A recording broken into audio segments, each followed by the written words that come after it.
Hey there. How you guys all doing? Oh, what a great day I actually had today. A friend of mine called me up, said, hey, it's a beautiful day. Finally. What say we go out for a hike? I said to myself, oh, I've got some work to do. I got all this, that, and the other thing to do. But you know what? I could really use a hike. And you know what? I really used a hike. Went out, did about a 3-hour walk out in nature. My legs are a bit toasty. Went out with my little pug. He's here, and of course he's toasted too. He's a little pug, a 3-hour walk, and I mean he's 10, so the old man, right? Old man. 10 in dog years is 70, right? Old man pug walking around, being an old man pug, right? That's a tough place to find yourself as a little pug. Oh, but we did it, and I got to tell you. Getting back out into nature, everyone's got to get back out into nature. Everybody's got to find their way out into the natural world, into the, just get near the trees, man. Get near the trees, get near the water. Go find that creek, the running water. Go sit down by the creek. Go sit down by the trees. Go sit down by the grass. Got to get out there. Remember what life actually is and what it actually looks like. Hey, Eric, how you doing, bud? Good to see you. Good to see you. The city life is too demanding and too disconnected from the natural world. And today's show is going to be all about the natural world, right? We've got big reports coming out of the UN community. Big reports coming out of all kinds of stuff. I feel like playing a song. I don't know what I want to play, though. You know what?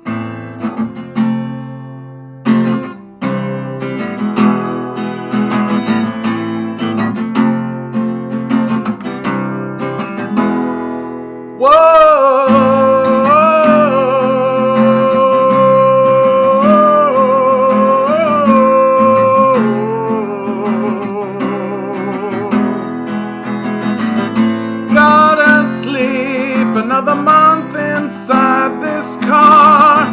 The wage they pay me with don't get me very far. The chains that hold me break me down, but they don't scar. Can't even drink away my blues inside a bar. And this year sucks. This year sucks. Can you blame a man for trying to give it up? And this year sucks. Another day won't help that pain inside your back. The days get harder, but it's too hard to keep track. They keep you tied before your soul opens a crack. And God don't care what monkeys think about the facts. This year sucks. This year sucks. Can you blame a man for trying to give it up? And this year sucks. So sit atop your pile of bones and bloody gold, and human sacrifice don't stop you being old. At least you'll die before the bomb you said explodes. We're gonna burn to death while doing what we're told, and this year sucks. This year sucks. Can you blame a man for trying to give it up? And this year sucks. It burns down anyway. It burns down anyway. It burns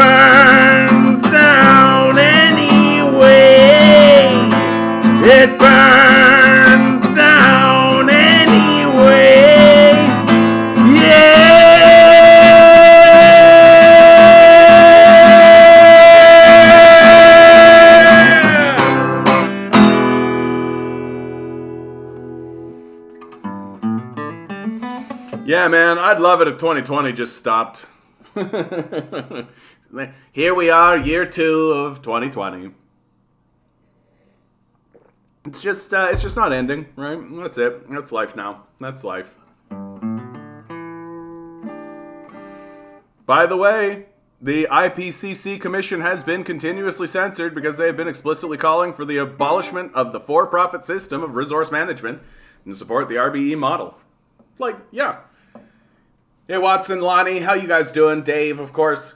Barnabas, good to see you guys. Last year sucked. This year sucks. Like, this...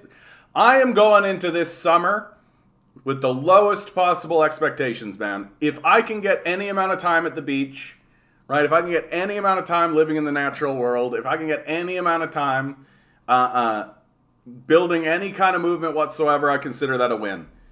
Like, hey, Pink Floyd, wish you were here, riff. Oh, yeah, let's see that. Gotta be careful with what I play, by the way. The algorithm's really precise. The algorithm's really precise when it comes to music. And if they pick up on anything, the whole thing gets demonetized.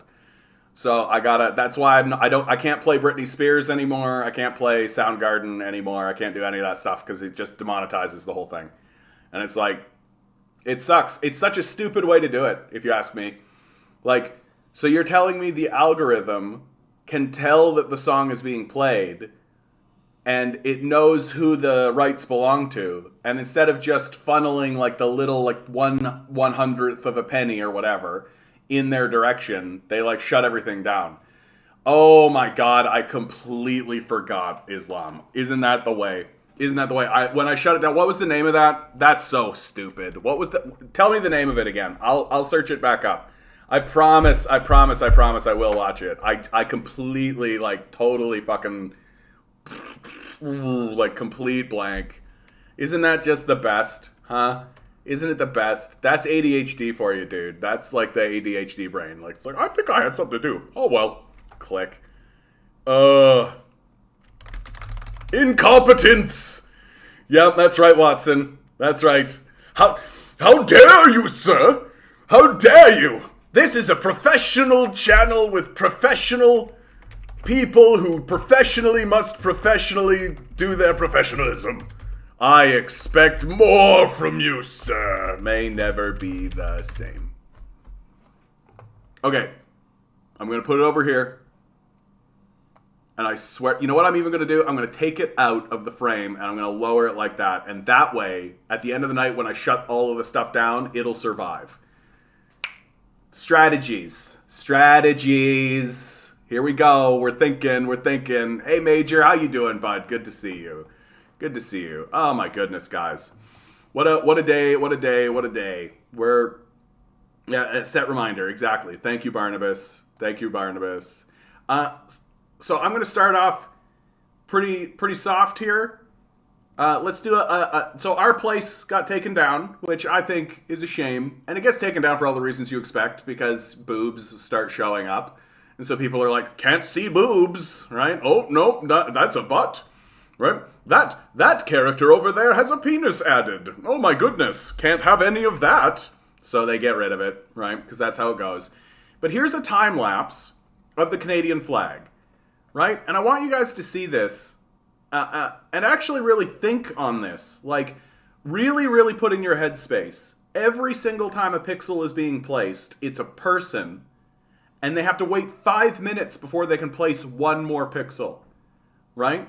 So when you're watching this, really, like, put it into your brain space, like, the energy that's not only working towards getting the flag in place, but it's working against the flag being in place, right? Not that yet. Let's not worry about that, because that's on both sides then, right? That's on both sides, so that equals out as far as I'm concerned. But like, look at the energy here, and I'm gonna comment on it afterwards. Here, I've got to go use the bathroom for a second. I wish I had a little song attached to it.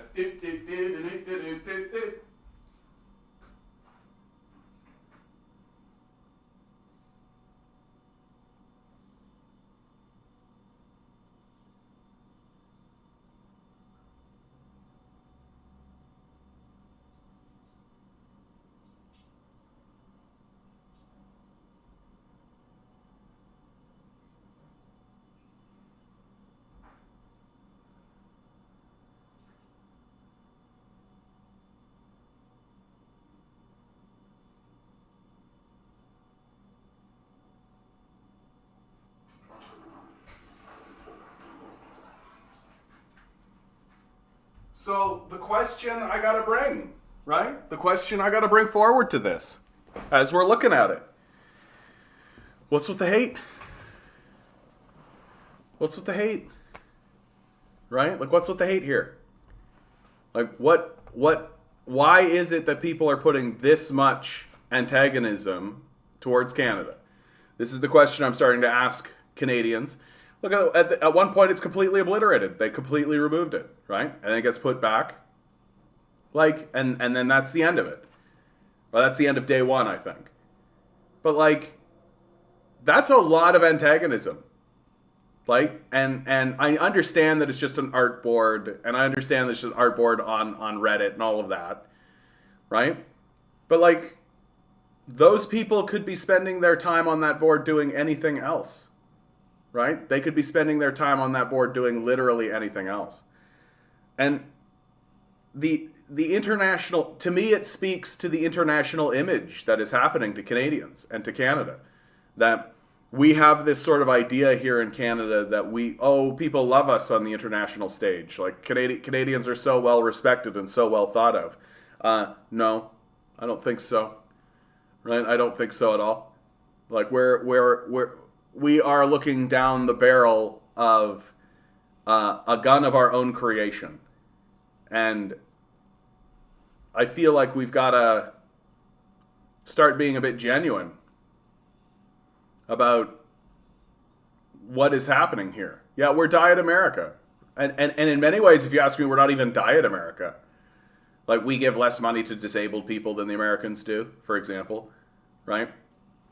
Like, I take a look at this kind of stuff, and it's quite concerning to me, right? As someone who genuinely believes that the best way to be in the world is by being well thought of by everyone around you, that the best thing is to ensure that other people look at you and respect you, right? And think that you're stable and think that you're a good person, right, to exist in the world.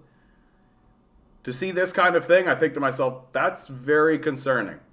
Like, that's a very concerning position. Like, this didn't happen. Like, there's the Eiffel Tower, like right over here the whole time. Right? Here's the French flag. Sure, there's like a little bit of trolling going on here. Right? There's a little bit. But, like, they literally made like a wine bottle here. They got a whole thing going on. Right? At one point, they end up building the Eiffel Tower. Like, do you think we could have done anything like that over here?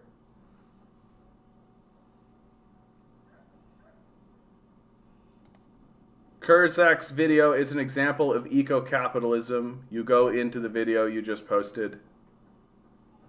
Hold on. We will fix climate change. Kurzgesagt.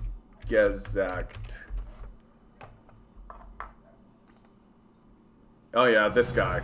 Our home. This guy here is basically a surrogate for Bill Gates now, if you ask me. Like, this is the salesmanship that I've been seeing. I can't actually play this, so again, I'll pop this out and look at this later. But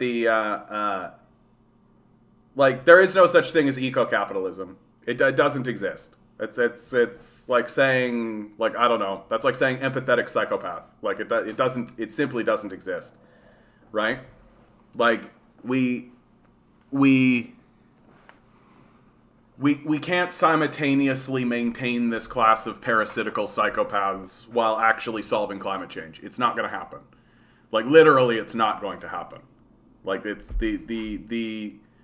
they're completely incentivized in every single way to maintain the system. Like, I'm generally of the opinion that guys like Kurtzag, like this guy, are well-meaning, right? Like, I bet you anything, this guy is like really well-meaning and likely believes in the things that he says, right?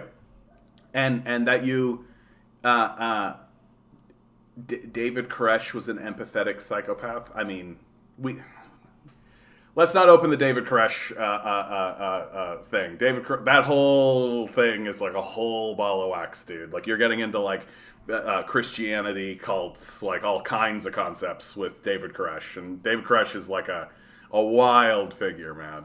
And what's crazy is that like what they did to David. Anyway, like I said, I'm not gonna go into David Koresh. Oh my god. People like this Kurtzak guy, right? Like, and I've read things and I've seen lots of stuff where people believe, like, for God's sakes, here I have an article right here, right? How your investments can build a better world, right? And the entire point of the article is to say that, like, we need to do impact investing and focus on investing in the new, better world and all that kind of stuff. And none of this actually talks to the hard reality that a worthless class of parasites whose only value, if you want to call it value, to the society is withholding all of the wealth from the society in exchange for the society's labor, right, is actually not going to result in a society that's capable of solving the problem that it itself is generating and also benefiting from, right? That's why we're in this issue, that we privatized the fossil fuel industry, and the fossil fuel industry, when confronted with this issue of resolving the problem that they were creating, instead gaslit everybody, lied to everybody, right, in order to continue the polluting. And the idea that the psychopaths who did that are suddenly going to have a come to Jesus moment and turn around and actually be like, actually, we do care about green energy, is outrageously ludicrous. Like, it would literally be like saying to me, like, there's a guy standing with a machete covered in blood, there's bodies all around him, and you look and say, maybe he's friendly. Like, that's the level of obscenity and absurd stupidity that we're talking about at this point. Like, these people are blood-drenched, like, ski mask wearing, machete holding psychopaths. Like Jason Voorhees, right? Like the fucking guys from pick your serial killer. Pick the scary person who walks around killing people. Like, if you don't think these people are on that level, then you're living in a dream world. Like, and if you think that they're genuinely gonna have like oh boy, maybe we should actually give a shit about the universe. Like, no, they're literally incapable of it, right? And all of the scrambling around that they're doing now is not an effort to save the species. It's an effort to save themselves and to save capitalism. So when they talk about eco-capitalism, what they want you to hear is eco-capitalism, right? But what they understand is that it's eco-capitalism, right? That's what they care about. And they're just trying to convince the gullible rubes, so the 30% of the population that's like full-blown evil psychopaths, like climate change doesn't exist, Jesus is coming back at any moment to solve these problems anyway, so we can cleanse the land of Muslims because Jesus is coming back and he's going to take those Muslims and send them to hell anyway. So that's 30% of the society. Then you've got another 30% of the society that's like, we can keep polluting because the sun will understand, right? That's the liberals. And then you've got a 40% of the society that's basically so powerless and so disorganized and incapable of fighting back that they're just being crushed into the ground, right? Like, this idea that we're going to eco-capitalism our way out of it. Like, no. I don't know what universe these people live in. And yeah, paint all the gas pumps green. Exactly, Nova Scotia. Like, nailing it, right? Like, we did it. Green packaging, right? Yeah. What do you mean climate change is still a problem? All the cars are electric now, right? Like, all of the mining and all the extraction and all of that kind of stuff. Like, that's not even part of the computation, right? Like, we literally are scrambling around trying to find solutions, but the solutions that we're creating don't exist to save the species. They exist to save capitalism, right? That's what we're doing. We're not saving the species, we're saving capitalism. Because you know what we should do if we were actually interested in saving the species, right? If our priority was actually to save the species, we would stop polluting. That if the issue is that we are polluting, then I would argue that the best way to fight that would be to stop polluting, right? And if you want to stop polluting, then the best way to go about doing that is to stop polluting. Like, I know that sounds reductive, but it is fundamentally, without a doubt, the truth. That we can't just not do fossil fuels. Like, that's absurd. But, like, walk down to Times Square. All those signs are lit up, right? Like, walk down to Dundas Square here in Toronto. All those signs are lit up, right? Like, what we have is a weak, ineffectual, pathetic, corrupted, bought, psychopathic class of politicians who literally think that they can just, like, wank the billionaire class into a solution, right? Like, we have to seize the means of production from these psychos and create a plan or follow the plan that the UN has put in front of us, because they've created an enormous plan, right? Like, this document is extremely comprehensive. These people have been working on it for a while. This is the small, like, just the, what is it called? The press release, which we'll go through. And I wish I could get rid of this, because I'd prefer, like, I don't care about this. Can I get rid of that? Yes, I can. Yes, I can. There are solutions everywhere you look. Like, literally follow this, right? Seize the means of production from this psychopath class and just do it, right? Forget about incentivizing these loser investors who are parasites, who offer absolutely nothing of value. Seize the means of production and do it, right? Like, allow fossil fuels to be burned for agriculture, right? And the transportation of agricultural goods so the populace does not starve to death, right? Like, that's obvious, right? Why are we still allowing LOL dolls to be made? Like, for real. Here's an abomination, right? This is a complete travesty that still exists. You can walk into any toy store and buy 1 million of these, right? LOL doll. Oh, look, this is LOL surprise color change little sisters, right?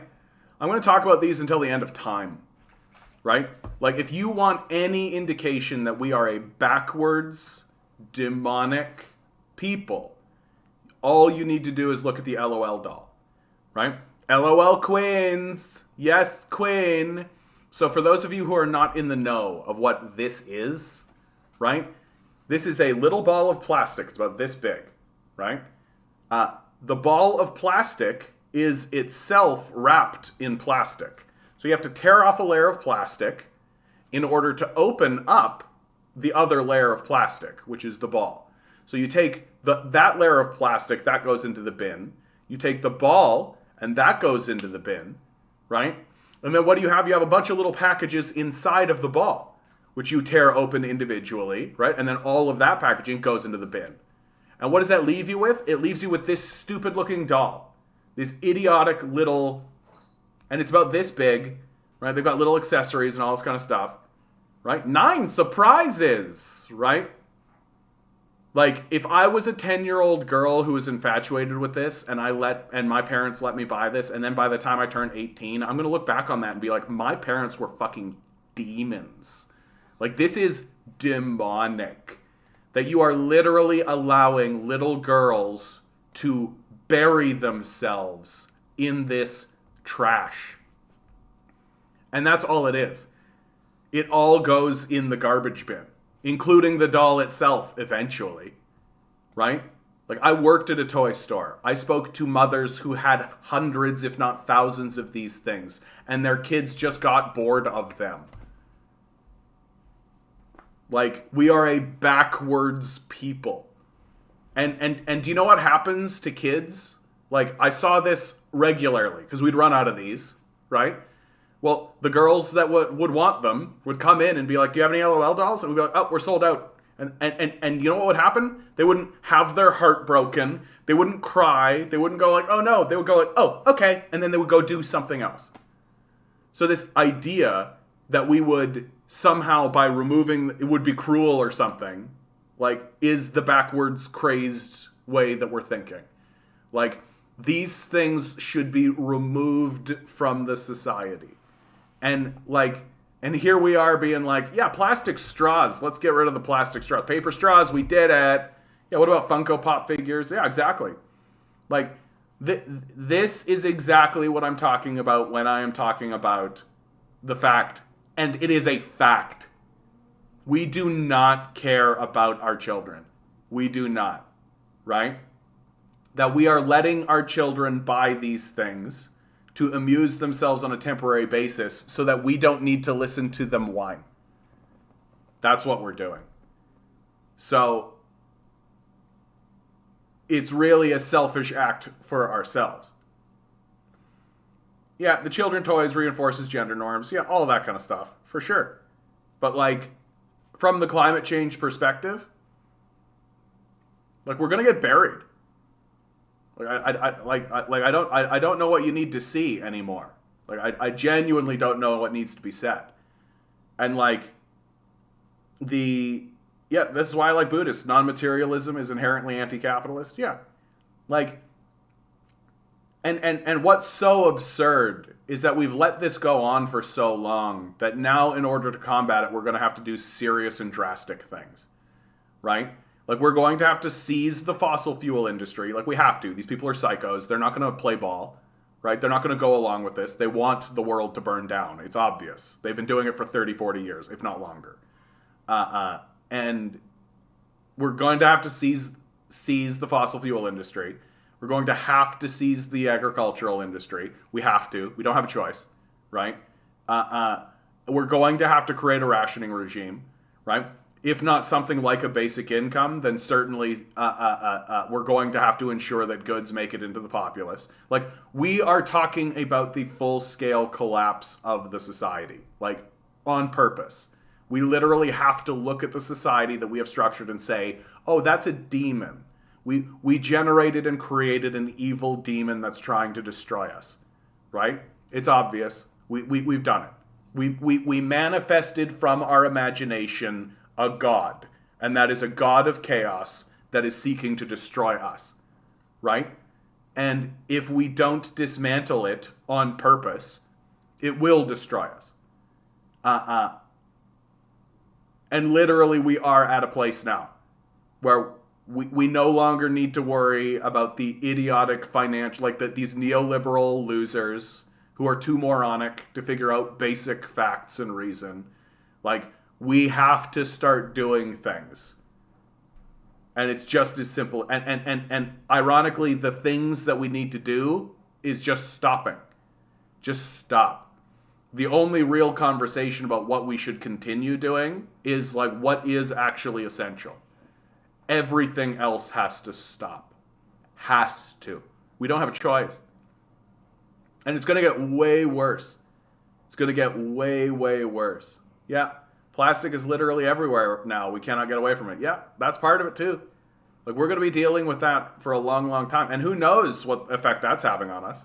Right? Is that making us just insane? Like, is that like the theory of the fall of the Roman Empire was that everybody was drinking lead, right? And so the lead made everybody go nuts, right? Well, is that what's happening with the plastics, right? Everyone's got microplastics now. Well, what's that doing to our brains? What's that doing to us, right? Like, it, and I said it on today's video. I'll say it over and over and over again. We have to revolt. We don't have a choice. 30%, this is in Canada, 30% of Canadians have gone evil, right? Like, they have looked at the options and they have chosen the path of dark evil. Like Voldemort, Darth Vader, like pick the like when I say the word evil, what figure pops up in your head? That's the Conservative Party of Canada.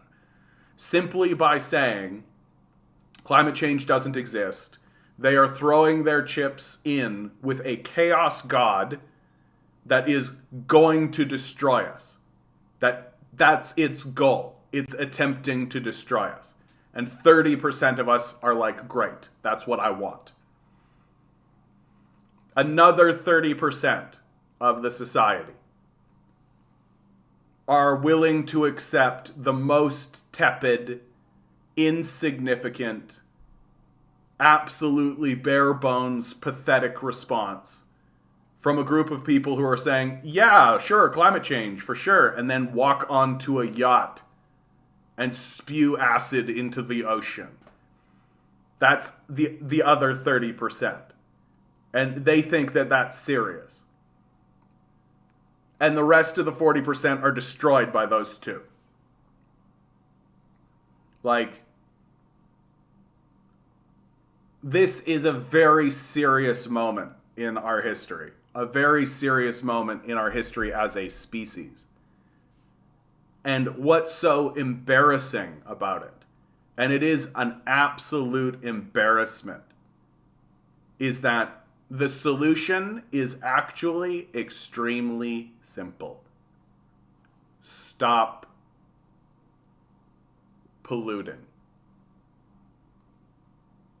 Just stop. Find the people in the society who are polluting, take them and put them in a jail cell. Don't incentivize them out of it. Don't say to them, like, we'd really like to give you a tax break if you continue polluting, you go to jail. And if they continue polluting, they go to jail. But money, John, exactly. But the fake thing that we created in order to worship the chaos god, right? Like, this is how deluded we've become. And I've got this incredible article, if you ask me, that comes... Oh, where is it? Come on. Was this one? Yeah. This article, so we're a couple of days out now from them actually releasing the budget, which we'll go through to a degree here on the channel on Thursday or Friday. This article, I wanted to read this article aloud because I found it to be so insulting and so stupid. Like, you've got to be a stupid person to actually go along with these people anymore. So, literally 30% of the society. With her latest budget, Freeland faces pressure to do more and a lot less. The minister's critics say the government should shore up Canada's finances in time for the next crisis. In her first budget a year ago, Chrystia Freeland told Canadians that there was a risk of doing too little to secure the post-pandemic recovery.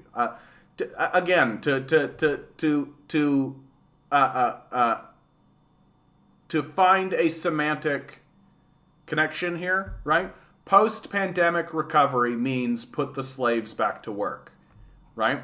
How do we know that's the case, right? How do we know that's the case? Because the Liberals are opening up, one of the things that they're doing is they're opening up the, Facing labor shortages, Liberals loosen rules on foreign workers ahead of budget. The Temporary Foreign Workers Program is a slave system. It has created a secondary class of citizens who do not have to, you don't have to treat them like citizens. They're slaves, right? And so the Liberals are turning to getting more slaves in, right? That's what we're doing. And these are the, and so this is what we're talking about when we're talking about a post-pandemic recovery. Right? How do we ensure the success of this worthless parasitical investor class that does nothing of value whatsoever? Right? How do we ensure that they're in power, right? That they keep their wealth and prestige? And how do we get everybody else working for them? That's the goal, right? That's what Chrystia Freeland is working to do, right? Her Nazi grandfather would be proud. As the finance minister prepares to deliver her second financial plan later this week, there's every expectation she will continue to spend.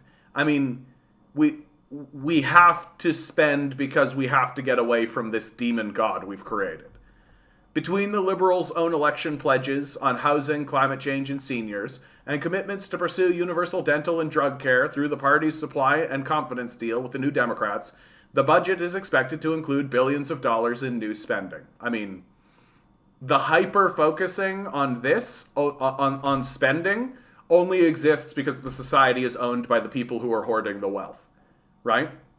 That in a society that is actually controlled by the people who create the currency, we wouldn't actually care that much about the spending, right? The question we would be asking instead of how are you going to pay for that, right?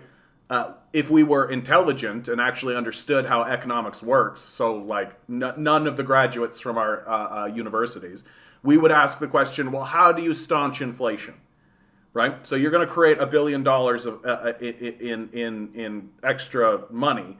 That's going to inflate the economy. How are you going to staunch that? And you do need to have an answer to that question, which gets articulated as how you're going to pay for that, right? All of it is affordable. Of course, it's affordable. Like we have we have an $8 trillion economy. Like if you add in a couple $1 billion of spending here and there, and people accept that, like as oh well, they're doing stuff because they're spending $1 billion in an $8 trillion economy, right? Of course, it's affordable. Like unless we're literally talking about $1 trillion budget, like it's time. It's just grow up time, man. Like we don't know anything, and it's annoying. The reality is that Canada is resilient and our economy is recovering. The rest of this you can just assume is a lie, if you ask me. The reality is that Canada is resilient. Our economy is recovering well from the COVID-19 recession, she said. Our GDP, the measure we shouldn't be using to measure anything, but it grew. So great, right? Making us the second strongest economy in the G7. We have recovered 112% of the jobs lost because of the pandemic. Because, you get rid of all the full-time jobs, and then somebody works 8 hours a week, and they work 3 of those 8 hours a week jobs. And so much recovery, right? Compared to only 90% in the United States. There are other favorable indicators, too. Oil and gas revenues will be significantly higher this year, as the price of oil remains at or above $100 a barrel. Oh boy, the corporate owners are going to have billions and billions of dollars. Like, they're literally reporting on it in front of you. Like, they don't care. You understand? Like, they do not give a fuck. They're literally saying, like, oh wow, things, like, we're making more money from the oil and gas sector than ever, right? Corporate and personal income taxes are up as much as 15% over last year, according to Rebecca Young, Director of Fiscal and Provincial Economics at Scotiabank. Credible source, right? Absolutely believable. Oops. The downside is inflation, which is running at nearly 6%. Now watch this trick that they're about to pull here. Young said the danger Freeland faces with this year's budget lies in doing too much rather than too little. Any sort of fiscal stimulus that goes directly to Canadian households tends to be spent quickly, especially by lower income households, she said. That creates more demand for goods and pushes prices up. So they're blaming inflation on you. They're blaming the inflation of the system, not on the worthless parasite class that's actively taking billions of dollars from the government and shoving it into dead holes while the government claps at the raising tax rates that they're putting on the citizenry. They're literally saying, oh no, the reason why there's this inflation is because of poor people. And when you give money to poor people, it inflates the economy. You see how we're dealing with demons? Like, you see the demonic nature of the death cult? That they literally are not talking about the oligarch class whatsoever. They're not talking about the investor class. They're not talking about the existence of this parasitical organism that has taken over the society at the behest of a chaos god, right? Like, They're literally saying inflation exists because we gave money to poor people. Yeah. Economics 101 says that prices are a reflection of supply and demand for goods, not excessive spending from wage earners. Yeah, this is neoliberal garbage, right? You've got to remember, it's a death cult. These are neoliberal acolytes. They're not interested in reality. They're not interested in facts. They're not interested in any of that. They're interested in maintaining a narrative that allows you to accept your poverty. And 60% of the society votes for it, right? We are gullible rubes who are going to destroy ourselves over it. Like, that is what is happening. It is obvious. Shut up. I gotta turn that down. Like, and here's a good opportunity to say like, share, subscribe, right? Think about donating a little bit of money. Think about tell people I exist. Tell people I exist, right? Tell people I exist. We've got to actually gather in force. Like, we've got to actually grow this movement. We have to. Guys, this is how desperate things have become. That we are, in the end, going to have to turn to people like me. That's how desperate this has become.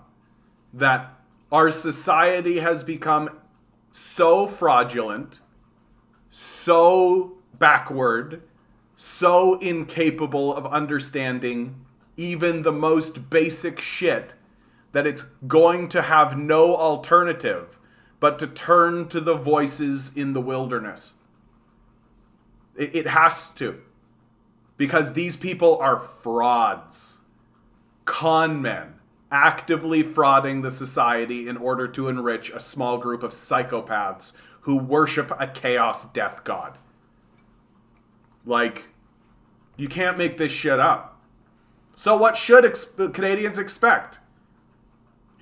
Let's get into more bullshit.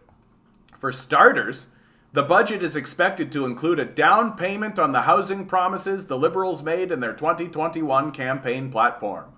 That would include an initial investment in a housing accelerator fund to kickstart construction of new middle-class homes, an increase in the tax credit for first-time home buyers, and new money to convert empty office towers into condominiums. Here's why none of this works, right? Let's start with the basics. A housing accelerator fund to kickstart construction of new middle-class homes. So there's your job creation, right? But you're going to create those homes. Who's going to buy them? The billionaire class. 90% of new homes that have been built here in the city of Toronto get picked up by investors, right? That's from Better Dwelling. We know that's true. So this is a pointless endeavor. Incidentally, we have all the homes we need.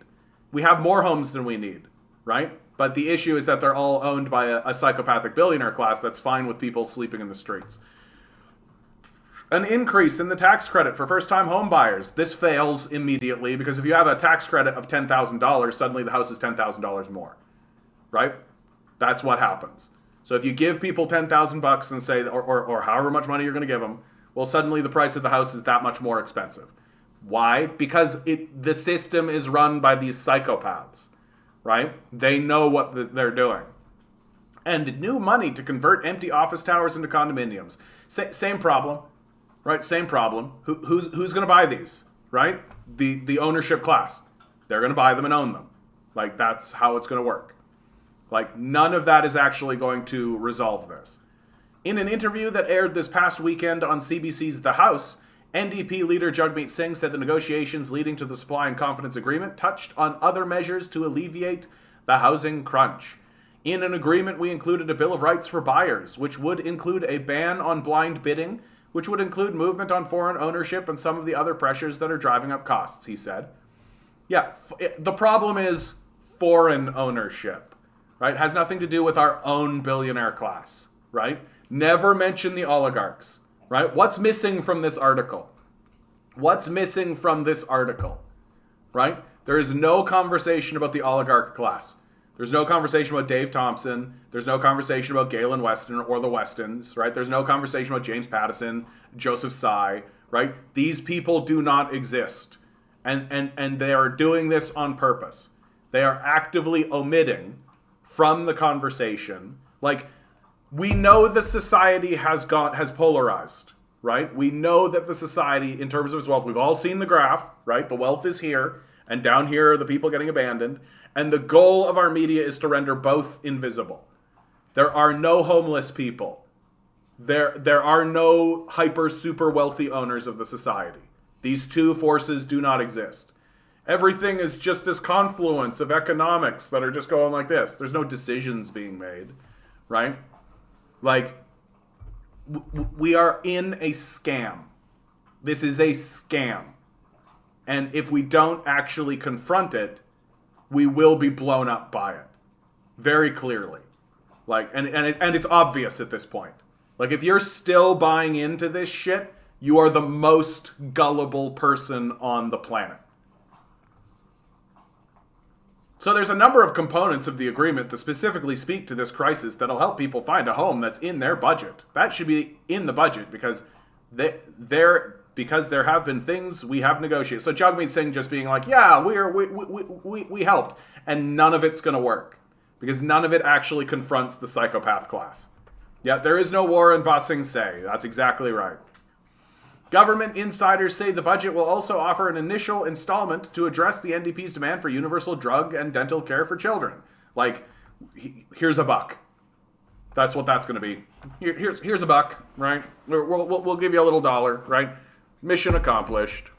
There will be additional investments to reduce carbon emissions and create jobs in green technology, and more money to address the lingering healthcare issues the pandemic exposed in long-term care facilities. That's what that whole paragraph is. Like, I'm sorry, man. I have heard this, additional investments to reduce carbon emissions. I've heard that line for 20 years. If politicians are saying this line, they are full of shit. Like, it is a lie on the face of it. And it is going to result in enormous hardship for the Canadian people. Like, homes will burn to the ground. Like, it's fairly straightforward.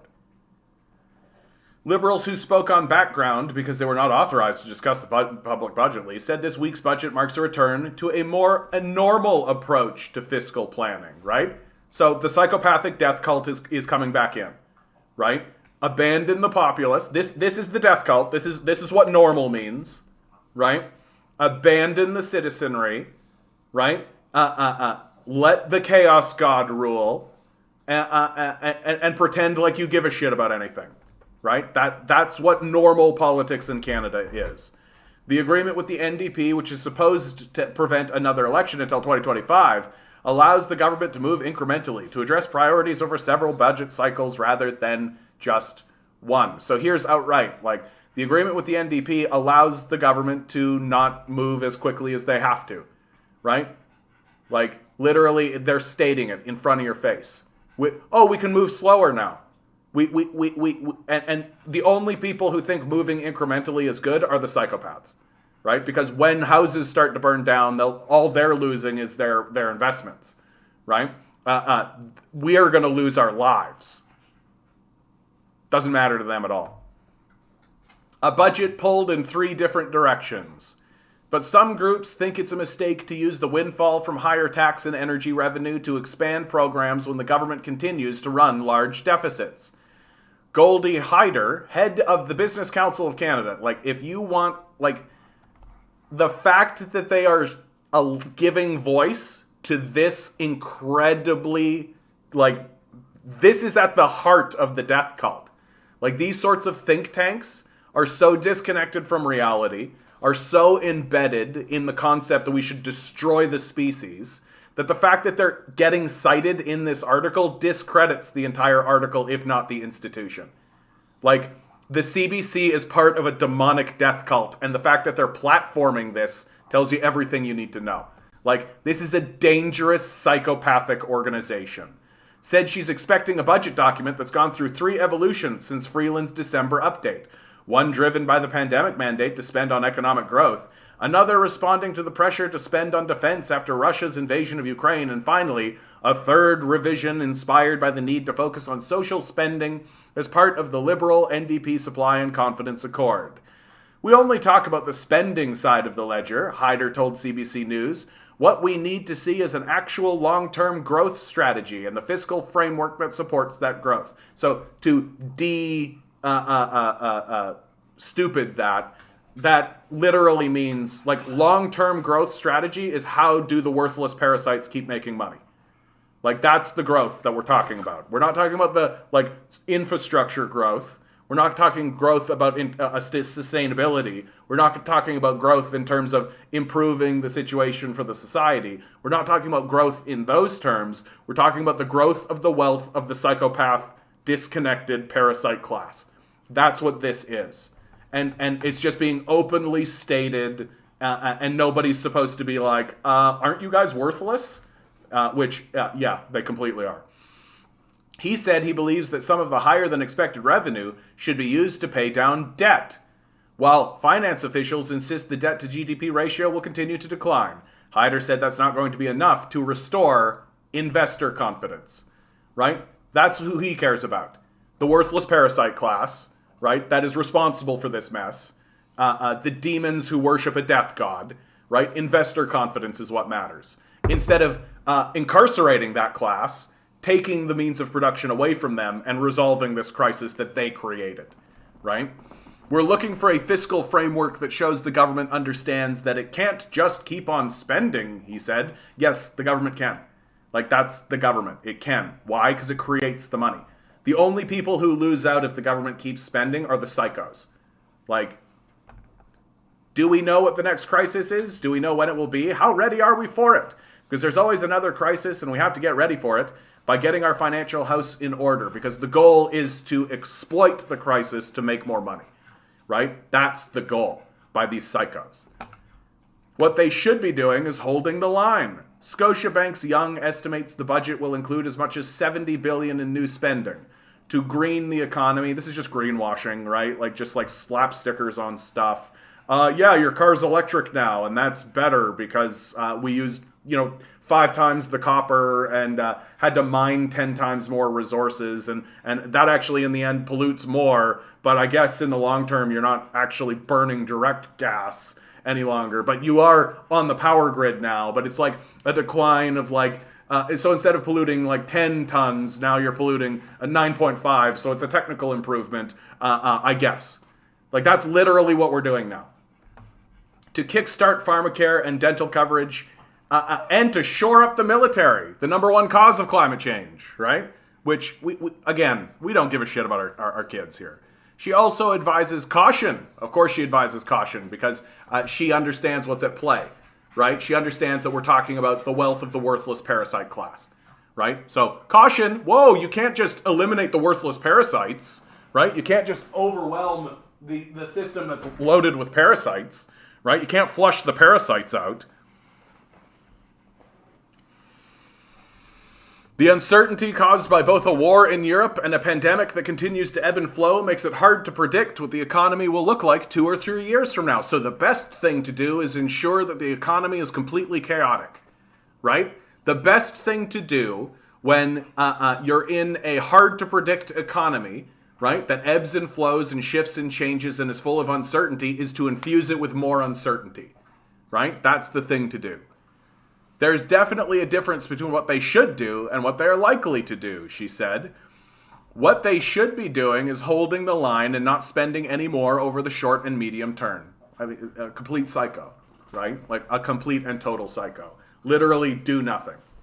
Like, keep the death cult in place, please. Do not meaningfully confront the death cult. Like total psychosis, like complete delusional, like fuck your children, out of her mind, like Goebbels evil. Like this is Goebbels shit right here. Like even the Nazis weren't trying to destroy the species. Like the liberals' budget message remains the same this year as it was last year. The danger is not doing too much, but in doing too little. They intend to start building on the Liberal campaign platform with a budget that they'll insist is both affordable and necessary to position Canada at the forefront of the post-COVID recovery. And of course, we know the post-COVID recovery is slavery. Just slavery. Just get as many slaves in here as we possibly can, right? That's what we're doing here, right? We're not interested in building a stable, sustainable society that actually it exists in balance with nature, that actually allows people to pursue a reasonable life that has stability in it. No, we want exhausted, overwhelmed, misinformed, idiotic slaves. That's what we want, right? And to pretend anything else is just living in a delusional dream world. Like, these people are evil. And if we continue to cede power and authority to them, we're just going to get burnt down. Like, they're going to blow us up. Like, all right. Oh yeah, let's quickly. I saw Famita. You put in for it. You're right, David Lynch. Today's number. Let's go, guys. What do you got? What do you got for me? I'm going to go with a 6. I'm feeling like a 6 today. Here we go for today's number. It's April 5, 2022. 10 balls. Here we go. Each 8, ball 4, 4. has a number. Always 5, Lonnie. Always 5. It's good. Numbers Consistency 1 is through important. 10. Consistency is important. Swirl the numbers. Swirl the numbers. Here we go. Here we go. Pick a number. Watson, you and I are in on the 6. Today's number is... We've got a lot of 6. 5. 5. Lonnie. Winner, chicken dinner. Da da da da da da da da da. All right, Lonnie, go do the thing that you always wanted to do. Right? There's a thing in your heart. Pursue it with all the glory that exists in the world. Ward coming in late with the 5. You can have it too, Ward. I'll believe you. I'll believe you. F. Lynch. How dare you, sir? How dare you besmirch the good name of David Lynch? All right, what have you guys been talking about, dude? Like,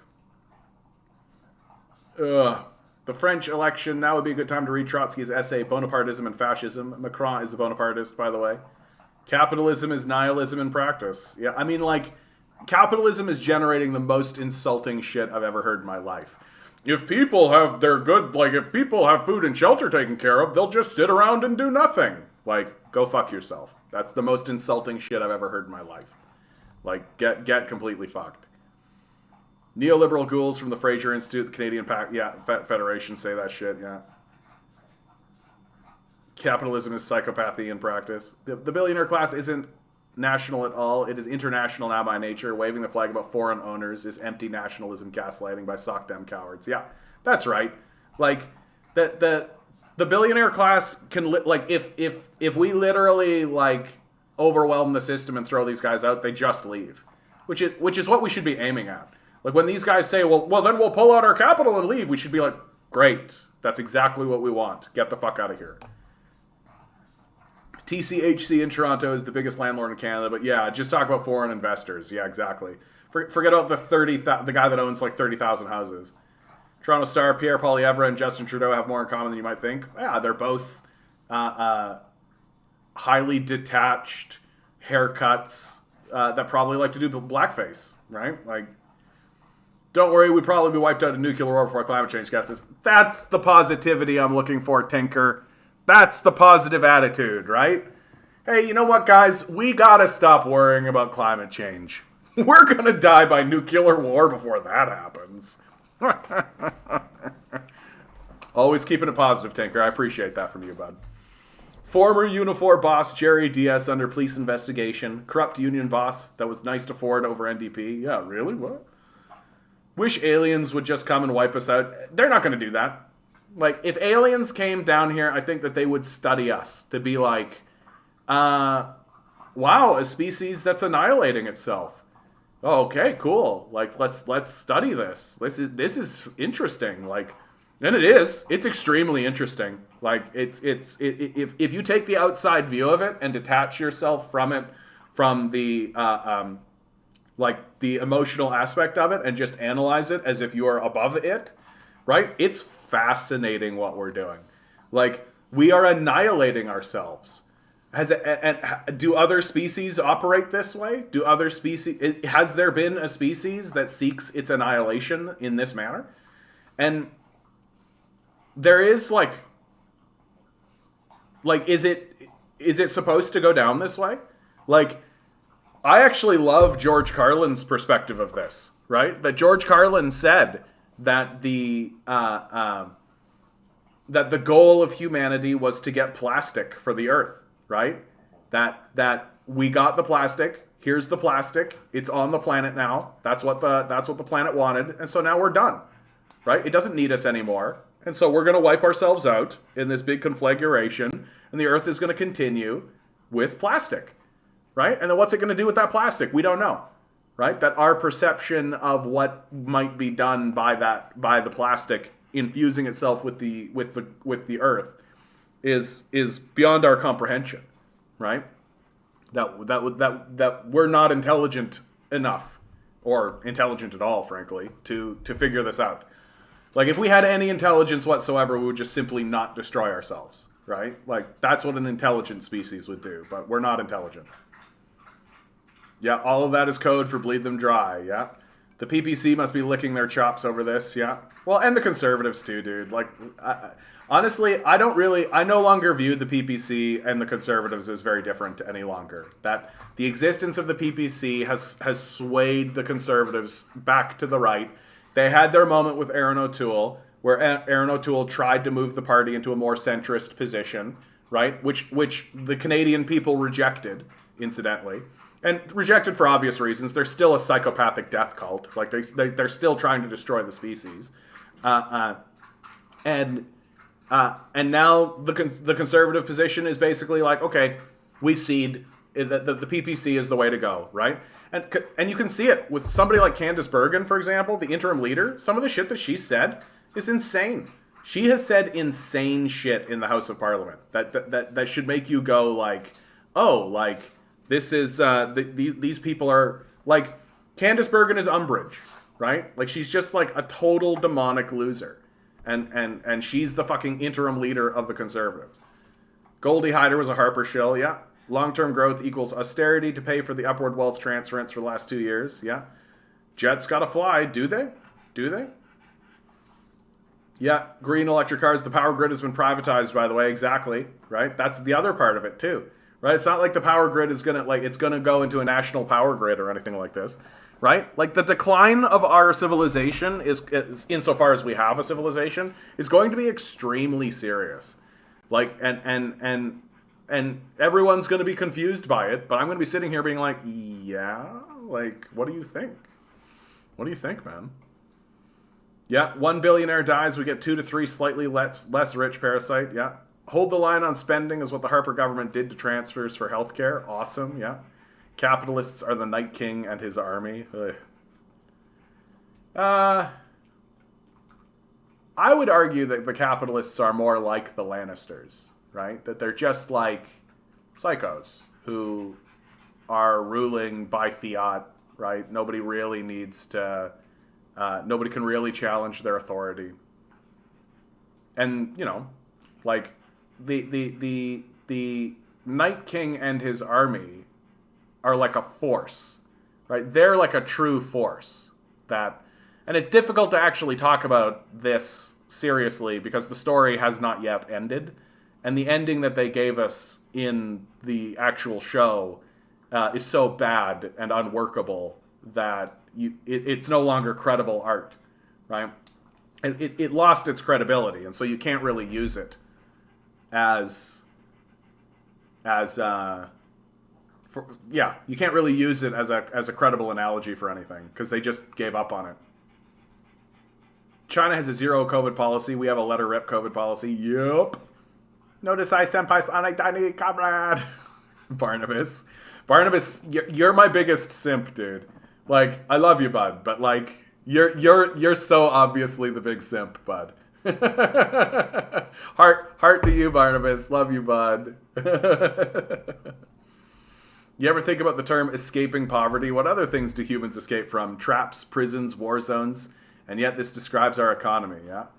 You're not a fan of incrementalism. Look, I am a fan of incrementalism, actually. I think that that all things being equal, right, in a stable society, in a stable environment, you should focus on incrementalism, right? But there are situations in which incrementalism is no longer the case, right?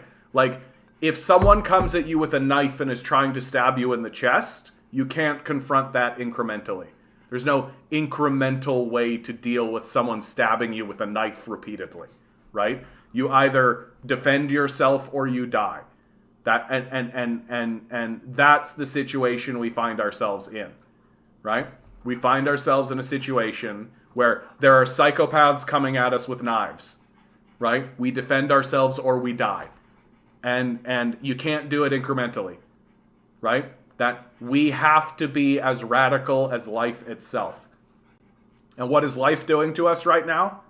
Oh, hey, if you keep burning fossil fuels, the sun will burn you down. It will burn down your buildings. It will burn down your cars. It will burn down your bunkers. It will burn and scour us off the face of the planet. And we're sitting here being like, but you're fine if we just like get rid of plastic straws, right? No, it's not. Like, this is what I am saying when I say we are trying to negotiate with the sun, right? You literally can't. The sun exists. It hits the earth with a measurable degree of heat that we are protected from. Why? Because of a shield that we are actually degrading on purpose. And why are we doing that? So that we can drive fast cars. So that we, and it gets even stupider than that. So that we can drive cars to jobs we hate that are unnecessary to do in the first place, right? And then watch television shows to distract us from the miserable life we have driving these shitty cars to the jobs that we hate. And it's also that we can dump fake money dollar bills into the accounts of people who already have hundreds of billions of dollars in the first place. Like, we are not intelligent. When the earth gets scoured by the burning sun, we will have earned it. We will have worked really hard in order to have that result happen. And we are an unintelligent species. And perhaps that's the goal. Honestly, when I hear about people saying if we give those things for free, people are going to be lazy, I just want to say, so what? Let them be lazy. We're not meant to work 24/7. There's that too. Like, so? Like, what? So what? Like, what do we want this place to look like? Like, what do we want this place to be? Right? Like this, we are quantum refugees. Right? We're all just here. We get spawned in randomly. We don't know why we're here. We don't know what we're doing. We have no concept of what this is. And instead of deciding to erect a series of structures so that everybody that spawns into this place has a nice, relaxing time, and everything is really cool, and it's actually very restful and cathartic and therapeutic, right? Where people can just exist peacefully, instead of erecting those sorts of structures, right? We are forcing people into a meaningless grind that is going to burn this place to the ground. Like, how unserious can you get? Like unbelievable. Yep, it's the new global paradigm, the earth plus plastic.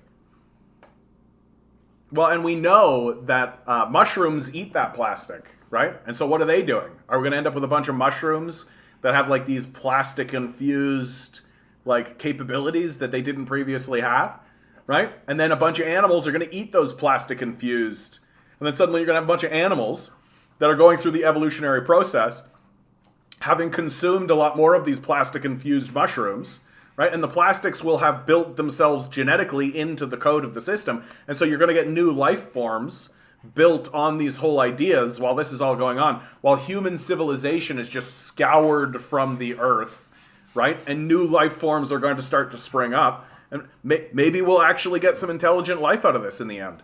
right? Like maybe there will be species in like millions of years, right? In like a million years, maybe there will be a species of, I don't know, cockroach, right? See, if I was a gambling man, I'd be putting my money on the cockroach for sure.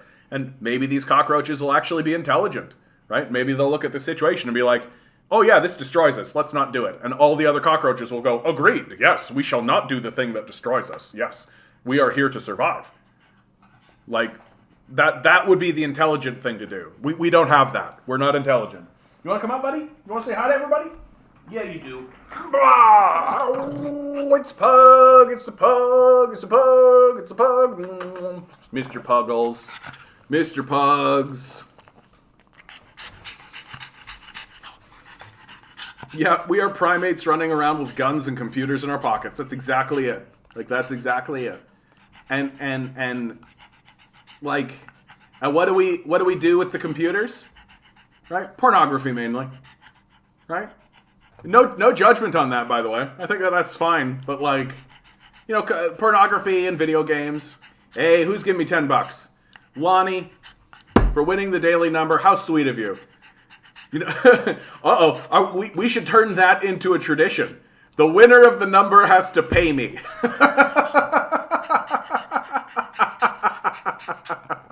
Oh, hi. Hello. Oh, I love you too, buddy. I love you too. What a blessed day. Thank you so much, Lonnie. I appreciate that. Good opportunity to say to everybody, like, share, subscribe. If you've got $1 in your pocket, consider donating. And if you can't do that, at least tell people I exist, guys. At least tell people I exist. That's what we're doing.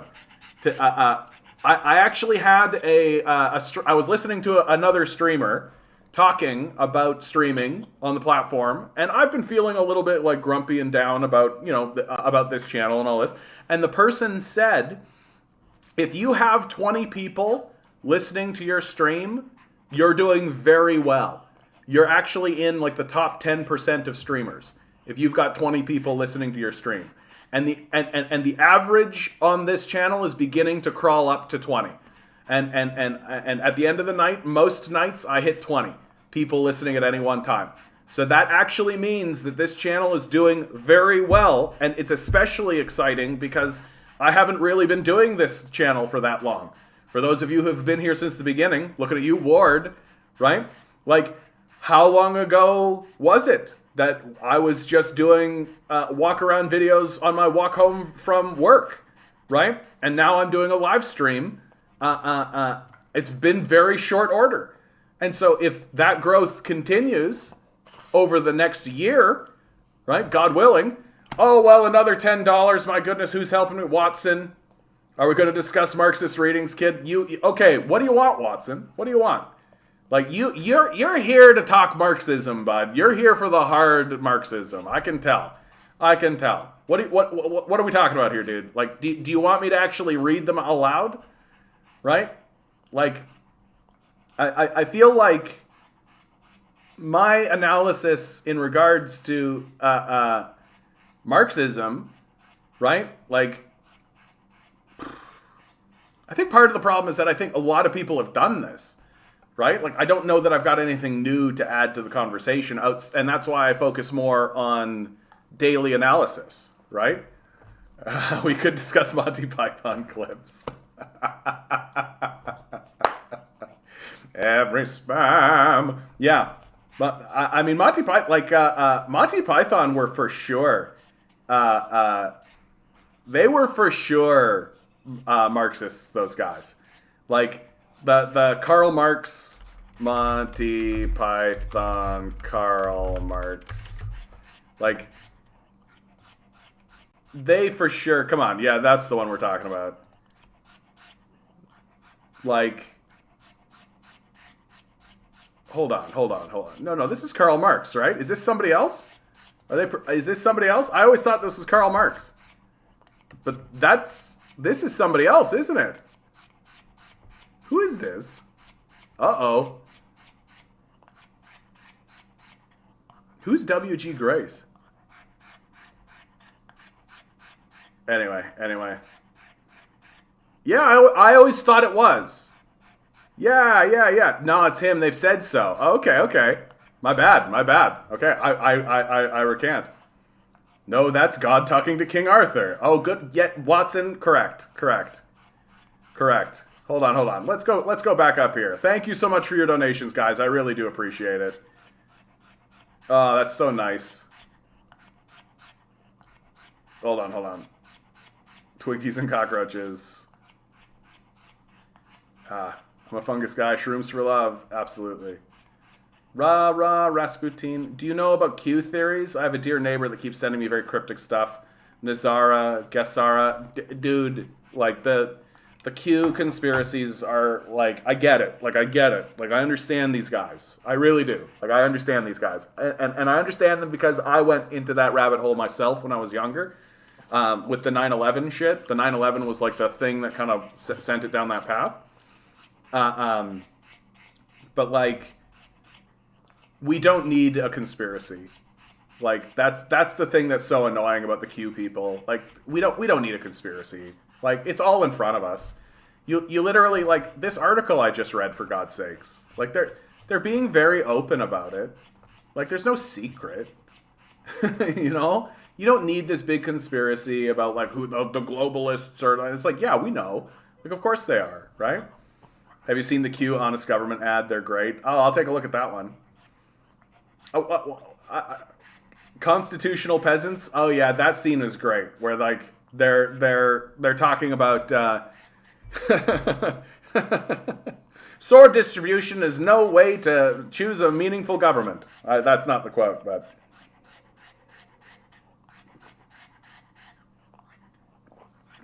if I wasn't rebuilding my GM transmission, I'd be building a flow hood for my mycology lab. Nice.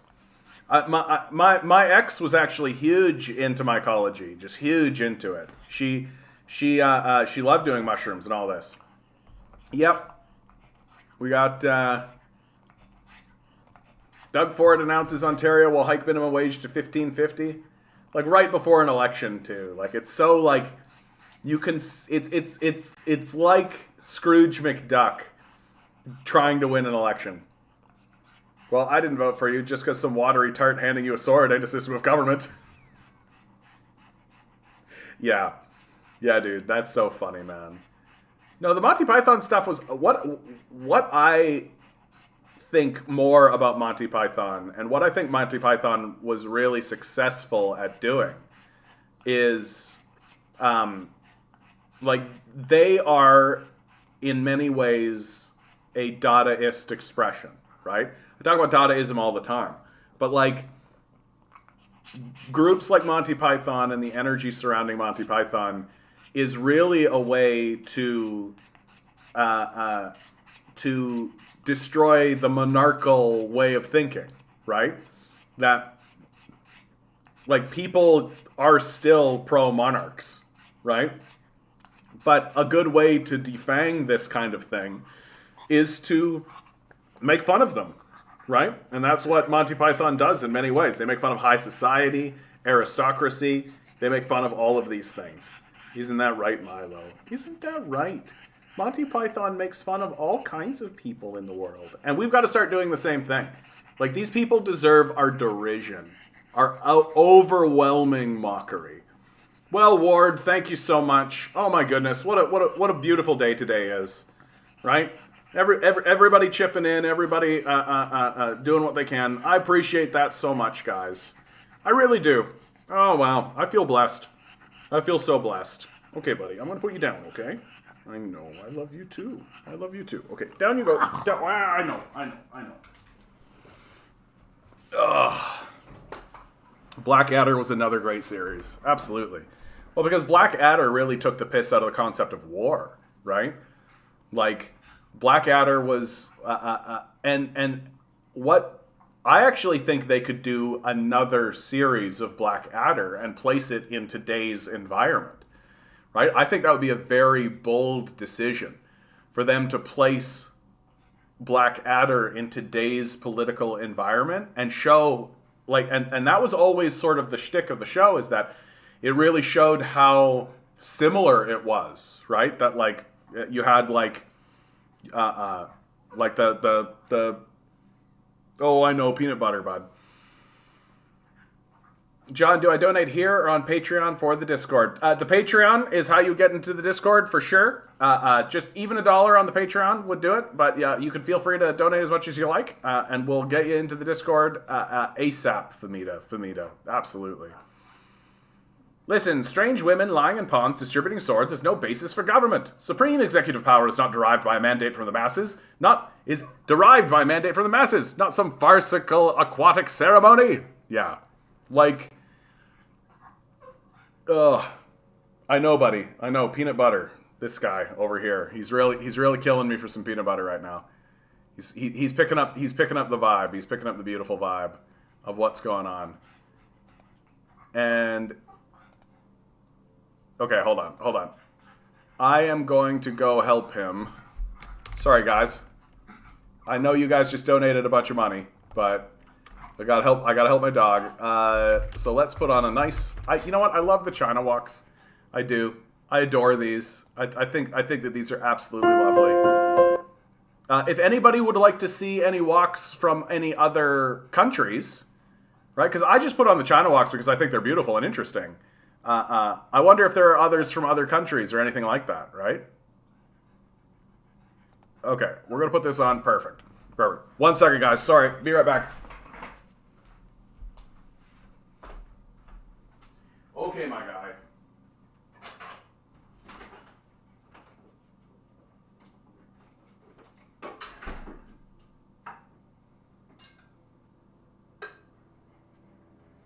Getting peanut butter for my little pugger. Peanut butter for my little pugger, man. My little puggy boy. He gets some PB&J. Peanut butter jelly time for my little pugger boy. There you go, my man. Oh.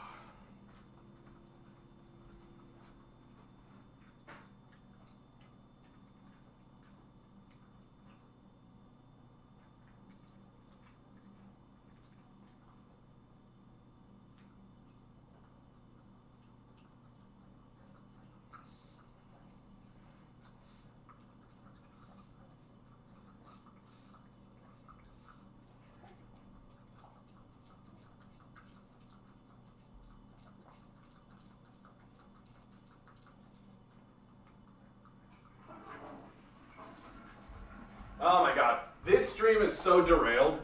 Today's stream has been completely derailed. Started playing Red Dead 2, it's awesome. It looks good, dude. You can't find me on Patreon. It's in the description, Famita. If you just click on the description of literally any of my videos, the live stream itself has the Patreon link. Yep. Link to the Patreon in the YouTube about. Derailed by cash. Yes, exactly. That's exactly what you guys did. By cash, by the pug, by everything. I don't even know what to think anymore. Because I mean, like it gets to a point where it's just absolute silliness, eh? Like, don't you feel like? And we're talking about Monty Python, and Monty Python's actually a great one to talk about for this part, because we've got to cleanse our society. Like, we've got to. That our society has fallen for this dumbass bullshit, right? And like Monty Python, the Monty Python cartoons are absolutely like the Dadaist stuff, right? You guys remember these, right? Where just like they're silly and stupid. And they take like famous figures like Michelangelo, right? British police, the Queen of England features, right? The idea of like pageantry and triumphalism, but played from people's butts, right? Like the Venus de Milo, like all these figures, and they turn them into farcical stupidity. The sex education scene from The Meaning of Life, yes. Taking things that are part of our, they're just beginning to experiment with memes, but like, and I see a lot of this like surrealist Dadaist art manifesting itself naturally and coming out of Gen Z. Because Gen Z is seeing the absurdism of life. That all of this is absurd, isn't it? Right? And like, I feel like you could spend all your time, and I've been guilty of this, just as the rest of you have been, I'm sure, of getting very serious about it. Getting very dour and very like, right? When perhaps the best thing for us to be focusing on is how to show the absurdism of it and show the absolute asinine stupidity of all of this kind of stuff. And I can't help but feel that Dadaism and the meme culture, perfect. Thank you so much, Famita. I appreciate this a lot. That's very kind of you. I feel like the Dadaist culture, like we're due. Right? We're due for all of our iconography and all of our stuff to come through and just sweep through and be made completely fun of, right? And what's beautiful about Dadaism is that all it seeks to achieve is absurdism, right? That it doesn't seek to say a message. That what its intention is to take figures who are seen as untouchable or seen as somehow revered and put them into a base position, right? So you could take, yeah, you're onto something. Humor is the antidote to horror, yeah. And also I think that humor can help bring about a larger sense of action. That a lot of what we are seeing, I think, is inaction due to just, oh, what do we do? Oh, what do we do? Whereas if you infuse levity into it, right, it clears up the mind to actually do stuff. And so, like, part of Dadaist expression, like, a very simple example of Dadaist expression is, and I'm seeing it with this face here, would be to take, like, Justin Trudeau's face and draw like stupid mustaches on him and stuff like this, right? That is a form of Dadaist expression. And it's absurdism for absurdism's sake. I am an enchanter. Some call me Tim the Enchanter. Oh, great and powerful Tim.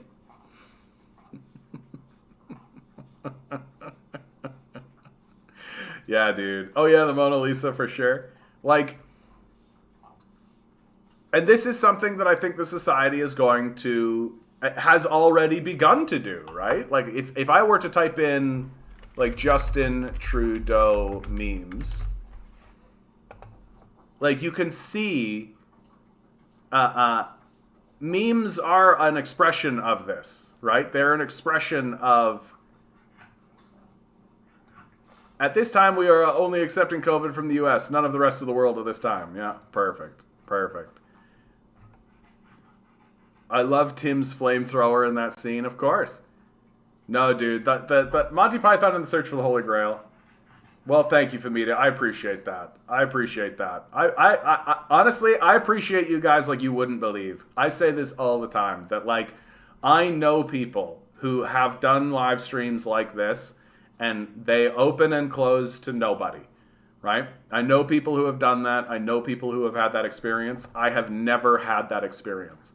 That literally from day one, live stream number one, there has always been somebody in the chat. Was it like 2 or 3 people? Sure.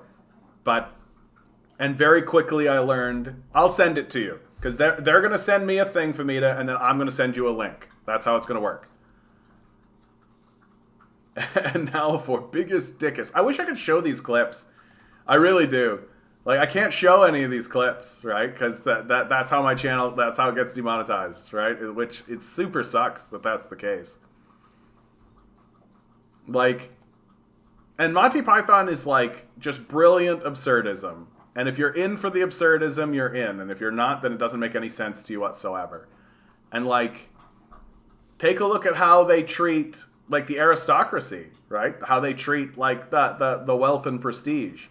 And take for God's sakes, in Life of Brian, take a look at how they treat Christianity, right? Take a look at how they and they were operating and making light of Christianity in an environment where people still took Christianity very seriously. That Christianity, when Monty Python was around, wasn't like a fringe on the side institution the way that it is now. It wasn't like part of a larger society. It was part of this. It was infused into the society. Like everyone went to church. A priest was seen as a respectable person, right? All of these kinds of things. Whereas now, what with the evangelicals, all of that is just getting completely obliterated, right? Like they exist, but you're not really interacting with them on the regular. And for them to come out and make the film Life of Brian in the environment that they made it in, that took a lot of balls for them to do. Like that took a lot of cojones for them to do Life of Brian the way that they did. And British humor never translated properly to the U.S. I mean, there is a really clear example of what you're talking about, Ward. I highly recommend, if you want to see a really clear example of the differences between American and British sort of sentimentality, and why sometimes it works and it doesn't work, there is a show called The IT Crowd that I really think that everybody should watch. And I think it's actually deeper than this, Watson, right? Is that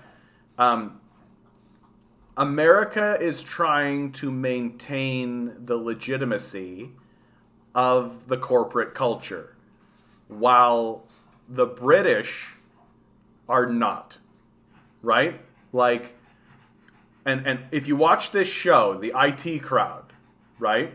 It's a show that's about an IT department in a corporation, and the owners of the corporation are universally seen as insane and just incompetent and detached from reality ponces, basically.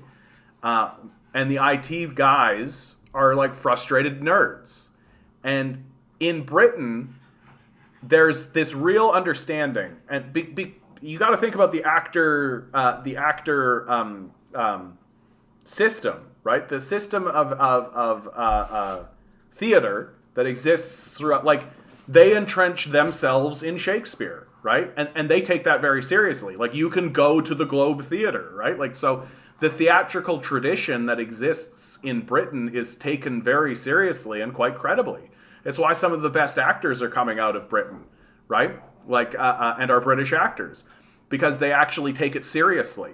They genuinely give a shit about producing really good actors from their institutions, because they're connected to these institutions in serious ways. It's part of their historical lineage and tradition. And they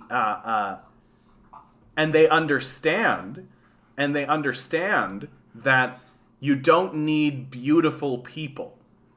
That in fact, trying to focus exclusively on beautiful people means that you lose out on a lot of interesting, profound, fascinating figures from your society and from your cultural tradition.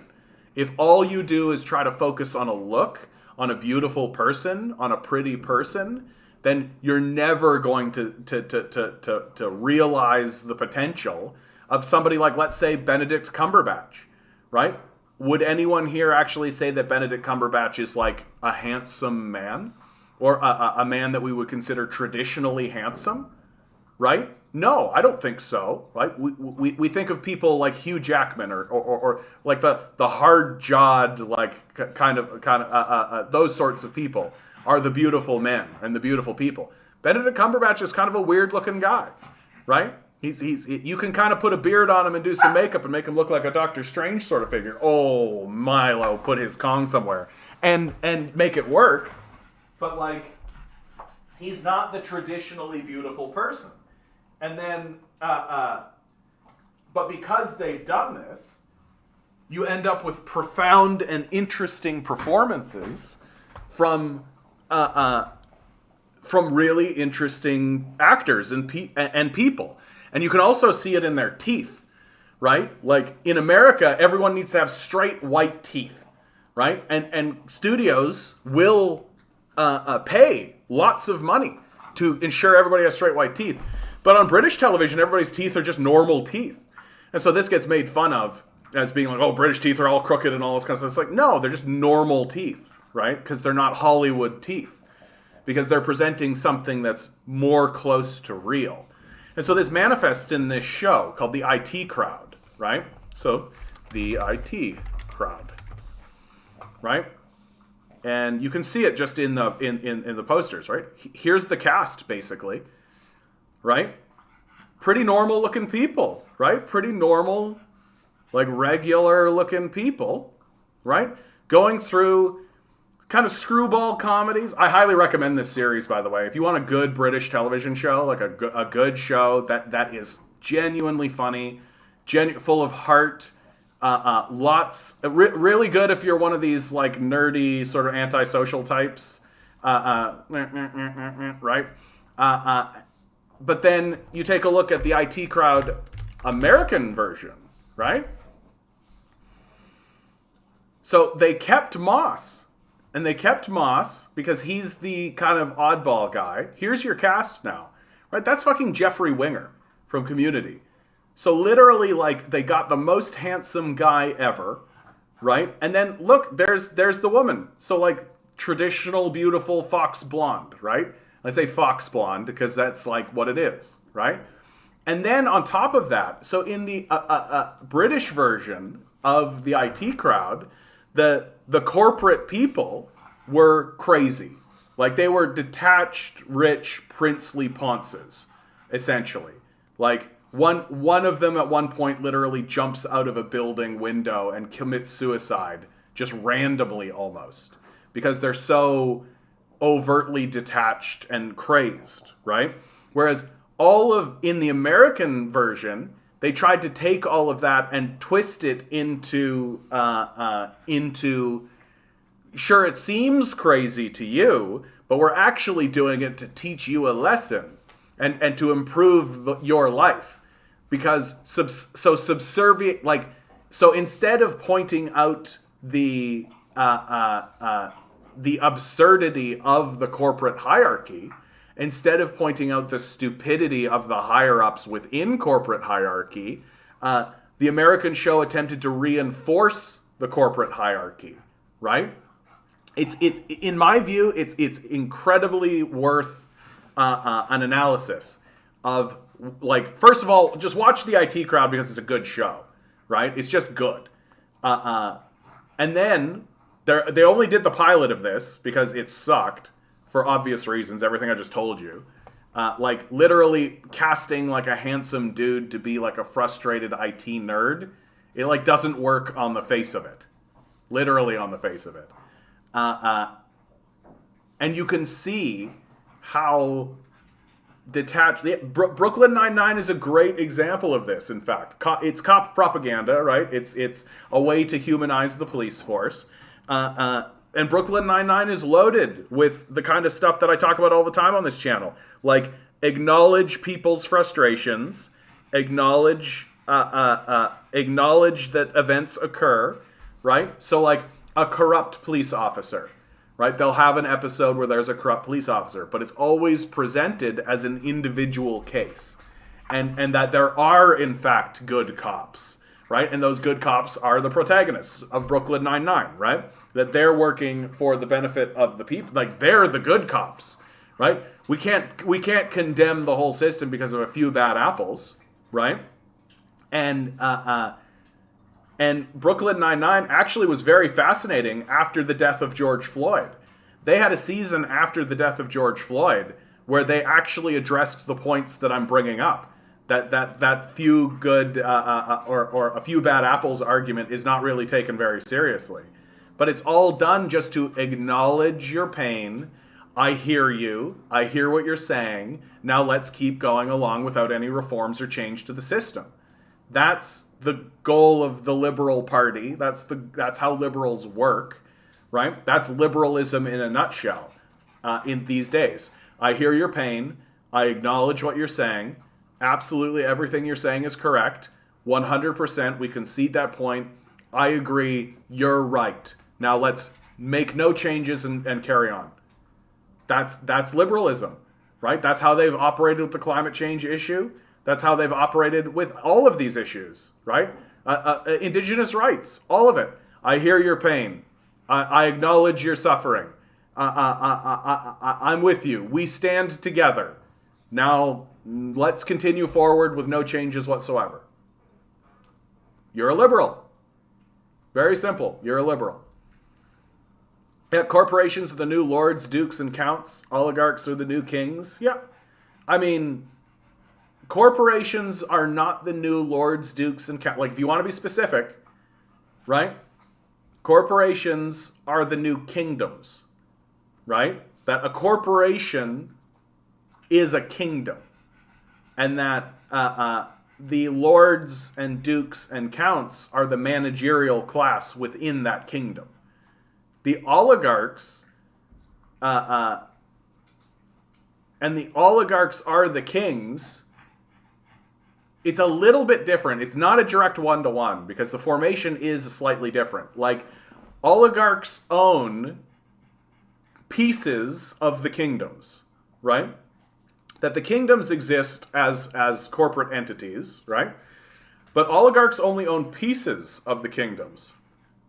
And that most oligarchs don't own like an entire corporation. That's not actually how they operate, right? Like, yeah, I hear you, I see you, you're valid, get on the ground! You can't tell me that the American government isn't depending on corporations to manage the population and manage their rights like free speech and through expression. No, I think you're absolutely right.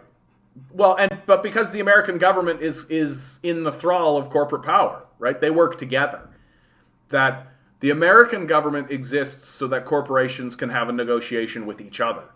Like, that's the only reason the American government exists. That if the federal American government were to suddenly dissolve itself, for whatever reason, if it suddenly were to cease existing, well, the corporations would erect some other institution so that they could negotiate with each other, right? And that's the role of American democracy, is so that corporations can negotiate with one another without going to war with one another, although they do. But the hope is that you can negotiate with corporate interests and split the spoils up, right? But so you're accurate in that way. But I think that, like, the corporations themselves, like, the corporations are not below the government, right? Like, it's not government corporate. Corporations are on the same level as the government. That the government is, like, here, and then they are kind of pronged out from the government, right? And because they're a single entity, really. Like, we think about the spheres of power, right? So there's, like, the Congress and the Senate and the presidency. Well, but there's more than that, right? There's also Amazon, and there's also Walmart, and there's also, like, Warren Buffett and Bill Gates and Elon Musk and Bezos, and then the Rockefellers and the Rothschilds, and these all operate together, and the government is just the method by which these people negotiate with one another and then exclude us from that process. That's how I view it. Like, I don't see the American government as above these forces and at like the apex or top of some kind of pyramid. I see them all on the same kind of echelon, right? When the U.S. government wanted to kibosh all the talk about Hunter Biden's laptop, they called the CEOs of the corporations. The government couldn't stop it, but the corporations... No, and they worked together, right? They worked together to solve that problem. They had a collective problem that they wanted solved, and so they worked together to solve it. That's what they do, right? The corporations didn't operate on the behest of the government. That the corporations operated in tandem with the government. Like, it's all the same entity. right? Like the governments and the corporation and the deep state, that's like the CIA and the FBI and all these guys, they're a single... But John, that's fascism. Well, Barnabas, I hate to break it to you, bro. I hate to break it to you, bro. Speaking of fascism, so we in Hungary just got our Nazis into parliament with 6% of the votes. Isn't that exciting? Isn't it exciting? Okay, let's see if I can do it, guys. Let's see if I can do it. Here we go. This is fun. This is fun right here. I'm not looking at the map. I know where Hungary is, dude. I know where Hungary is. So like there's Norway. I got my man over the hat. So there's Denmark. So that's Poland. And then over here is Ukraine, right? Been looking at that a lot. And then Hungary is right over here. Come on. I thought that Romania was Hungary. Oh. Oh. I'm a professional. Right? So Hungary, right over here by Ukraine, right? Right over here by Ukraine, which has a fairly significant Nazi problem, which good opportunity to do a bit of an update on what's going on over here in Ukraine, because there has been stuff going on. So let's. Oh, this has been running that whole time. So Hungary, 6% of the vote, Nazism. Fantastic, eh? What a time to be alive. Right? Ukraine war far from over, despite Russian. They're calling it a retreat. Right? They're calling the move away from Kiev a retreat, which it isn't a retreat. After failing to capture the capital of Kiev more than 5, like they're not, like, they didn't fail to capture the capital of Kiev. It's just not what matters in the conflict, right? Like, the bulk of the fighting and the bulk of the military is still over here in the Donbass region, right? That's where the fight actually is. They just recently had a mass surrender of troops. Like, this is a mass surrendering of troops that occurred in Mariupol. This was this evening. So this was actually a couple of days ago. I forget exactly when this was. And like, so this is it. Like, Mariupol has fallen. It's no longer in control by any Ukrainian forces. I'm sure there's like a smattering. Like, there's always a guy with a pistol or something, right? So Mariupol has fallen, right? The Russians don't need Kiev, right? They don't need Kiev. And also, I'm more or less of the opinion that the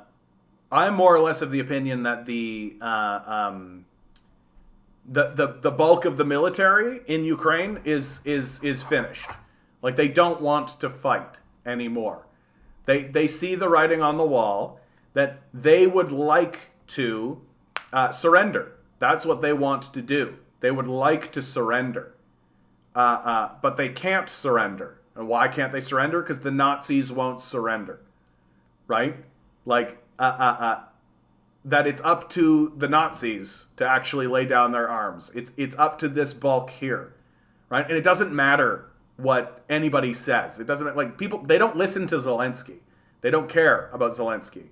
So until there's a surrender here by these forces that are here, which is what Russia is doing. Russia is taking their troops from Kiev, taking their troops from Mariupol, taking their troops from all around the region, and they're focusing it now into the final conflagration, the final battle that's going to be in this area here, right? Until finally there's a surrender. And then after that surrender occurs, they can take all of those troops and move them to Kiev, right? Which, if Zelensky doesn't actually call the surrender, that's exactly what they're going to do, right? And there's also a very interesting the Bucha incident. So let's go to Bucha. Yeah. So there's a story that's beginning to promulgate throughout the internet, which is what's being called the Bucha massacre, right? That Russian troops moved out of this region, and as they moved out of this region, they shot a bunch of civilians. That's the narrative. That's toss and shit. I don't know what you mean. I don't know what you mean. The best thread that I've ever seen on this subject of the Bucha massacre, because immediately I was just like, probably not, right? As always, right? Probably not. It has been this thread, because anytime I would actually read the media's perspective of it, the official media documents, they would always be referencing pictures that they saw, but would never actually show the pictures. And so this thread actually does, right? A thread on the Bucha incident, particularly events and Yablonka Street, presented by Ukrainian as deliberate massacre of citizens. We're fine, I think, in this category, right?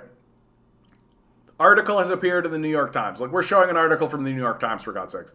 Using Maxar satellite images, the precise date on which killing took place were found. March 11th for the incident with the highest number of victims, and March 20th for the second incident in the same street.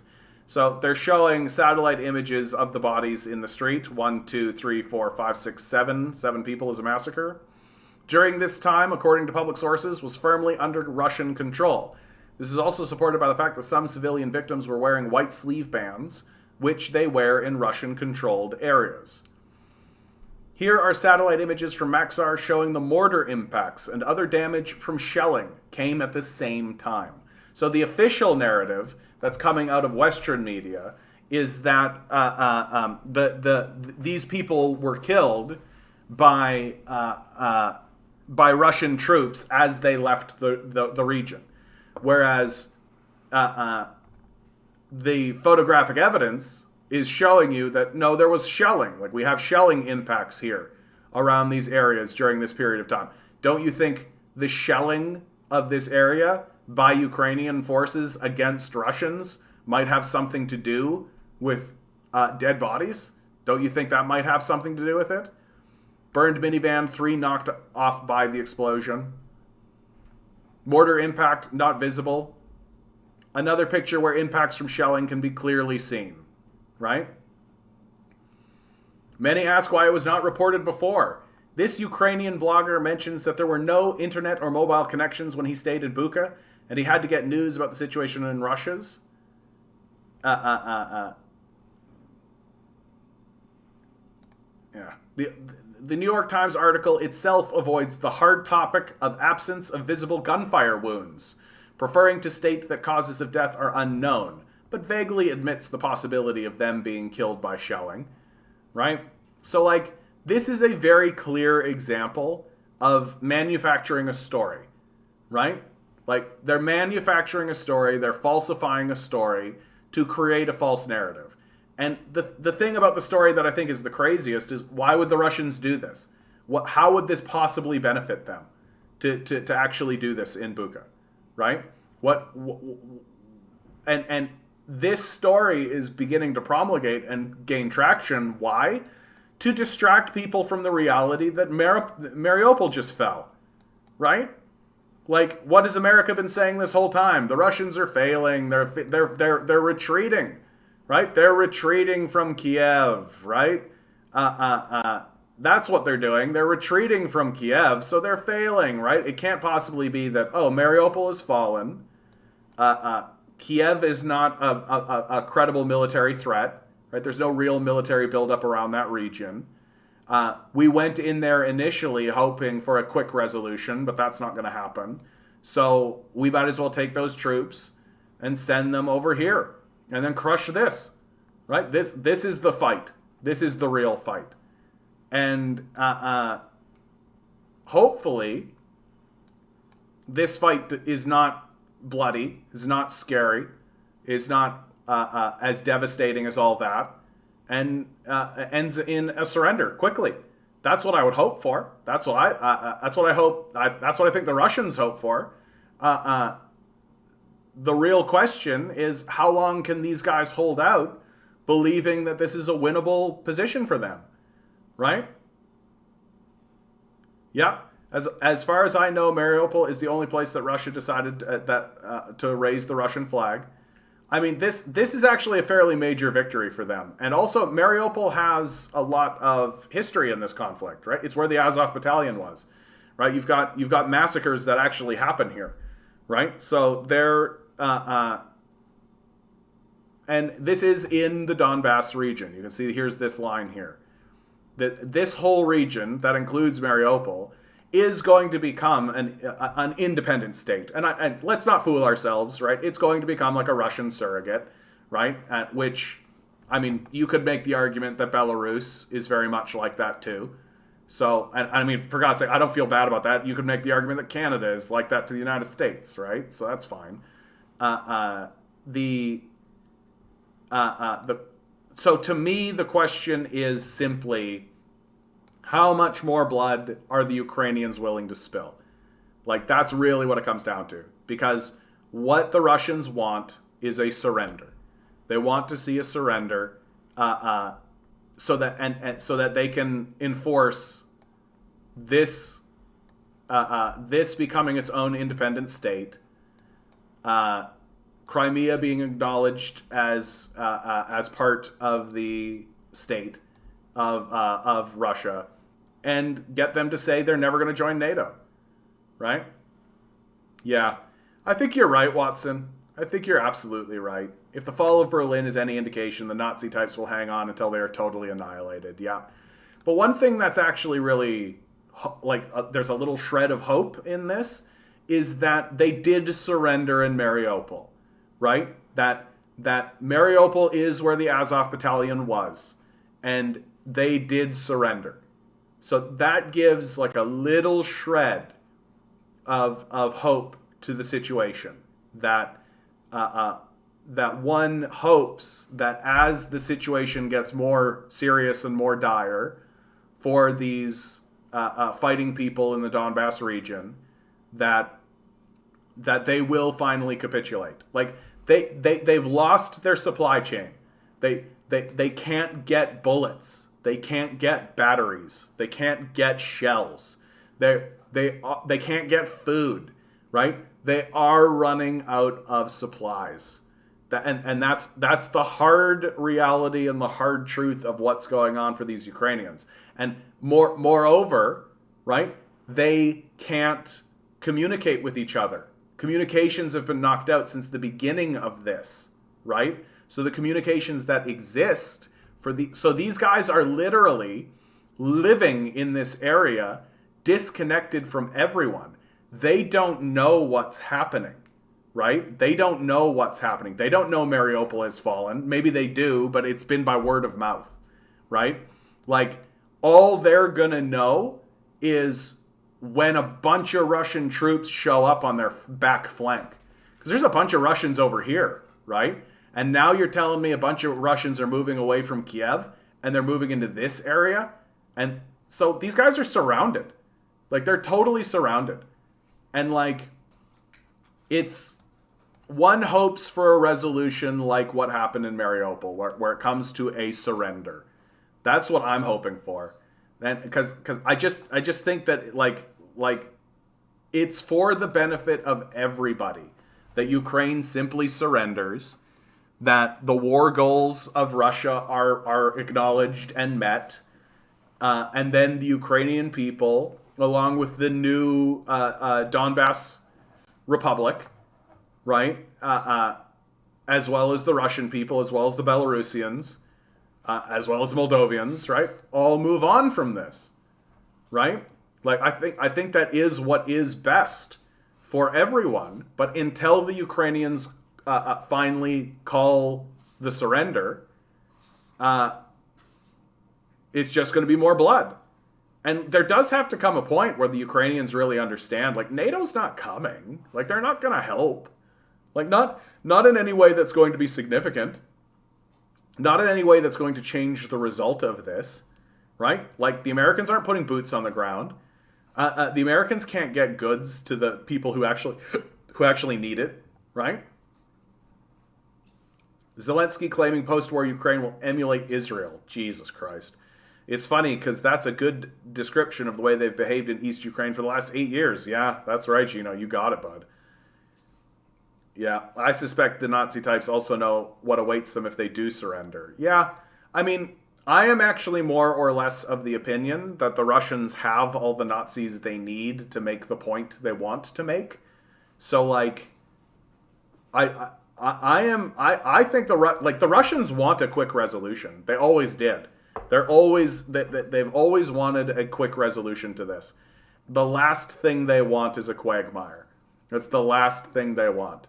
And the goal of the Russians at this point is to resolve this and then create a political atmosphere that is itself a quagmire, right? That, like, if I'm Putin, I really do want to see, like, this region become its own thing. I want Kharkov to become its own section. Like, I want this whole region to become its own thing too, right? I want to have a series of, like, independent nations along this border, right? I want that to be a political quagmire. Does the U.S. have hypersonic missiles? Oh, yeah. Right? But, like, they're not going to use that shit, right? Like, the Russians have made it very clear that if they come in here and they start messing around, there are targets that the Russians can hit. Like, the Russians have hypersonic missiles. Like, if the Americans start messing around in this area in serious and significant ways, the Russians can start fucking bombing shit. Serious shit. Like, they've made it very clear. Like, this has been a very important moment in geopolitics from the American perspective. That there is a limit to what they can do on the global stage militarily, right? There are limits. And the Americans have pushed their limits here in Ukraine, and they reached the wall, right? They messed with the bear, right? Like, they poked the bear and they got swiped at. And their options are escalate to nuclear war or don't do that. And it does look like, for the most part, the Americans are choosing not to escalate. Because the Russians are in an existential fight. And the Americans are not. To America, this was just fucking around. That's all. This was just fucking around, trying to find a way to make money, trying to find a way to spread their influence and all that kind of stuff. But this didn't really matter to them. Like, that's the part about what makes this war so despicable from the American perspective, is that it didn't actually matter to them. That they could have just not done it, right? They could have just not acted this way. They could have just listened to their ambassadors, listened to the CIA, listened to their intelligence sources, and been like, oh, whoa, this is going to mean war with Russia? Nah. They could have done that, right? That would have been a respectable way of doing it. And they could have even gone so far to be like, hey, whoa, we didn't want to, like, go to war with you. Our bad. Like, we're going to back off, right? Like, actually, I don't know, respect your neighbors. Maybe say to the people who exist in the world around you that we consider you to also be a valid citizen of the world that we live in. We would like this place to be full of safety. We don't want there to be war, right?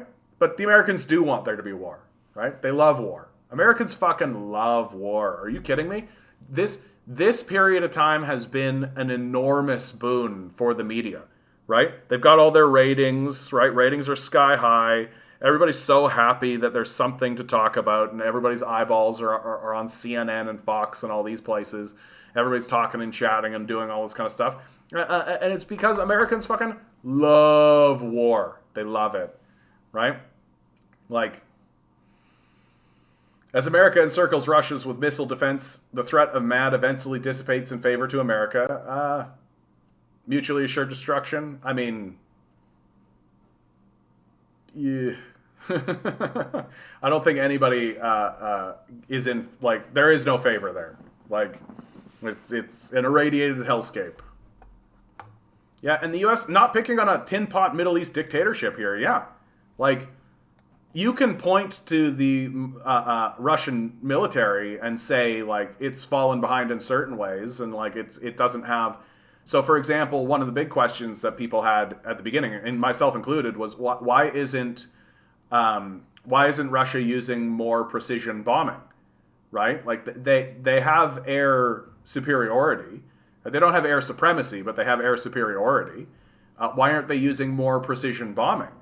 And the reality is they don't have the technology for it. That when they bomb, they can bomb, but it's not precision bombing. Yeah, Adam Something is basically a Nazi sympathizer at this point. He's walking around saying Nazi slogans and shit. Like, his whole pitch is that, oh, I used to be alt-right and now I'm a progressive. Here's why I'm no longer alt-right. He's still fucking alt-right. Like, he made some fun videos about Elon Musk, and now we're supposed to believe that he's like a credible source for anything. Yeah, nuclear war wouldn't be that bad. How to discredit yourself in like 3 words or less, right? Like or nuclear war wouldn't be that bad. Like, how to discredit yourself in 6 words or less. Like, yes, it would. Like, it is a heinous crime against humanity, against the planet itself. I think it's bad enough that we have these things, right? It's like, if there is ever, and if you need any indication whatsoever that humanity is not an intelligent species, it is that we have built thousands and thousands and thousands and thousands of these things. Like, we are not an intelligent species. He did 2 good videos about libertarianism, but his take on Ukraine is just plain bad. I mean, it's not hard to do a good video on libertarianism. Like, libertarianism is like you can see through it so easily. It's so paper thin. Yeah. Fighter jet purchase harms Canada's climate goals, opponents warn. Yeah, like we literally are we don't talk about how the military, like American military and climate change.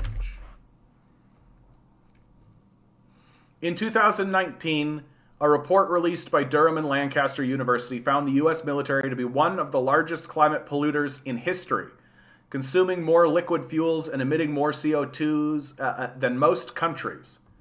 Like,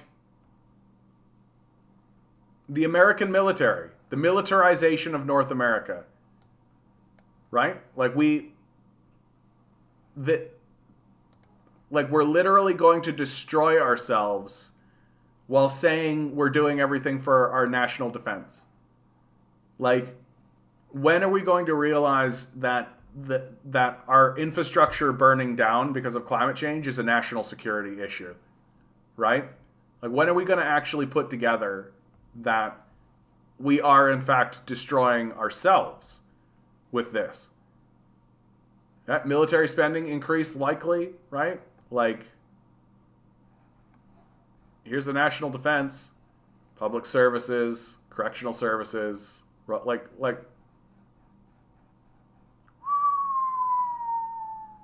Welcome to Canada, baby. Like, there's a reason we're hated. There's a reason people don't like us, right? Like, we're not actually facing in any of this stuff. So what this means, what this little bar right here means, is that our leadership does not give a fuck at all about climate change. At all. It's all a grift. That if we all transition to electric vehicles, this destroys us anyway. That if we if we all got solar panels and all that kind of stuff, this destroys us anyway. Right? We have erected a system that is going to destroy us as a guarantee, as a complete and total guarantee. And you can see it right here. It's as clear as day. And the idea that, like, this budget is up here, while, like, even, like, where's like Public Services and Procurement Canada is down here. Like, Fisheries and Oceans, Parks Canada, National Research Council, Transport Canada. Like, Agriculture, like, look at this. Agriculture and Agri-Food Canada. Like, look at that.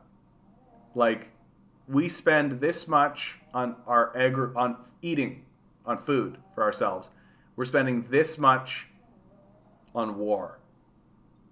For what? And what do we gain? Like, what do we gain? Like that's the big question. Like, what do we gain from this? What did we gain from this? What have we gained? Near as I can tell, it has tarnished our international reputation. And when I say international, I mean the entire world, not just Europe, Australia, right? And the United States.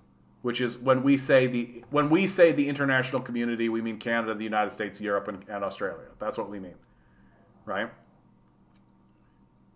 Like, if you read the Indian press, if you read the Chinese press, if you read the press coming out of any place in the Middle East, throughout Latin America, Africa, Canada, fuck this place. Like, fuck this place. And for good reason. Like, we're literally funding neo-Nazis. And, like, look at this fucking shit. Like, this is outrageous. This is fucking outrageous, what we're doing.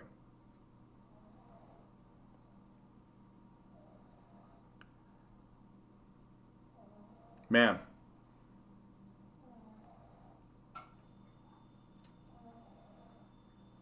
Like, we could literally resolve the climate change issue by just stopping with the war. Like, wow. I hate the people who say, we need this military budget because it is the price for your freedom. I'm like, but what about the other people's freedom? Why do we have to destroy them? Yeah, I mean, it really does come down to a very, very xenophobic,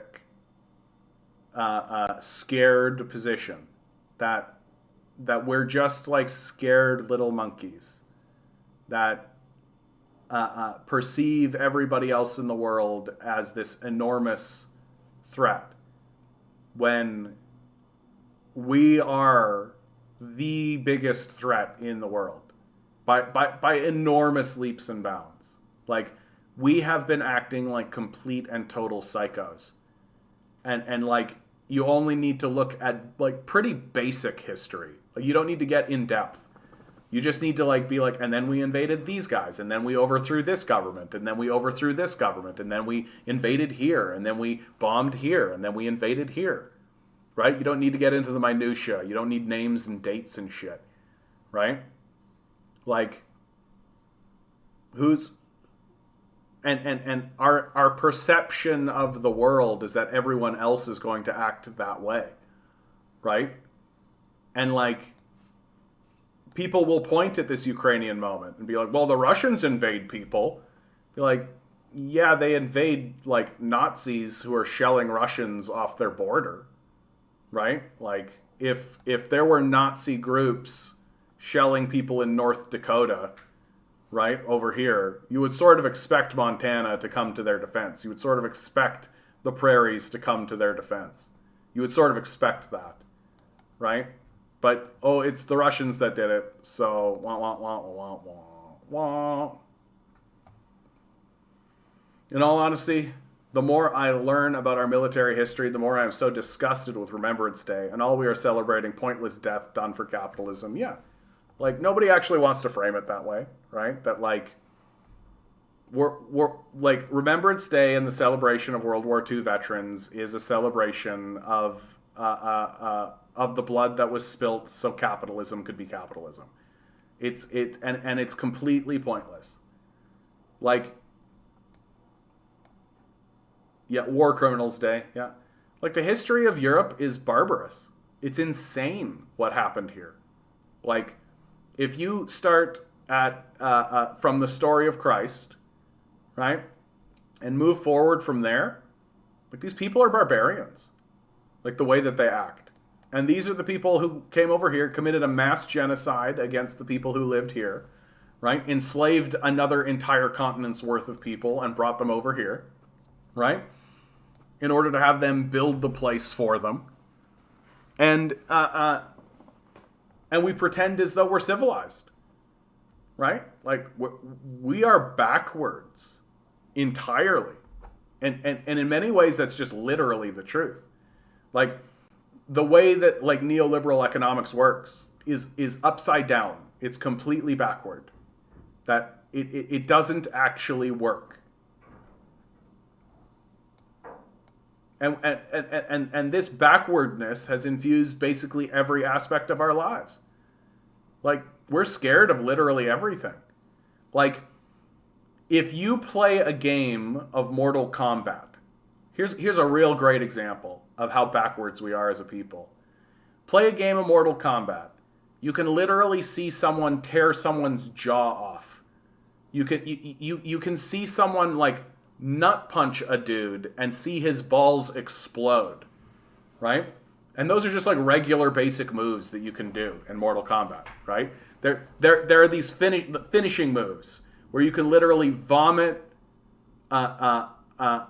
There's a character that vomits eggs into another character, and you can watch that person get eaten alive by insects from the inside out, right? Like, you can watch people burn alive. You can watch people get their limbs ripped off. All of the most violent shit that can be done, right? It's creative violence. The violence is so absurd and outrageous, and you can see it done with graphic perfection. But if there was a picture, not even a person, but a picture of a woman that was topless in the background, that would be a scandal. Like, we are backwards as a people, like significantly backwards.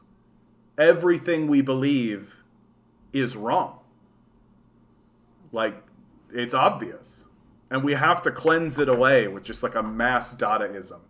Just an enormous cleansing of the society. And a normalization of the absurd.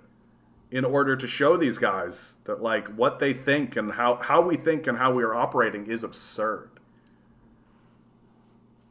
John, what was the news source for the massacre?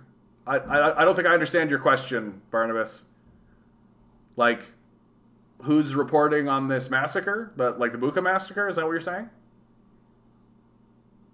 Wait a minute. My father was a World War II veteran. That generation never used Remembrance Day to glorify war.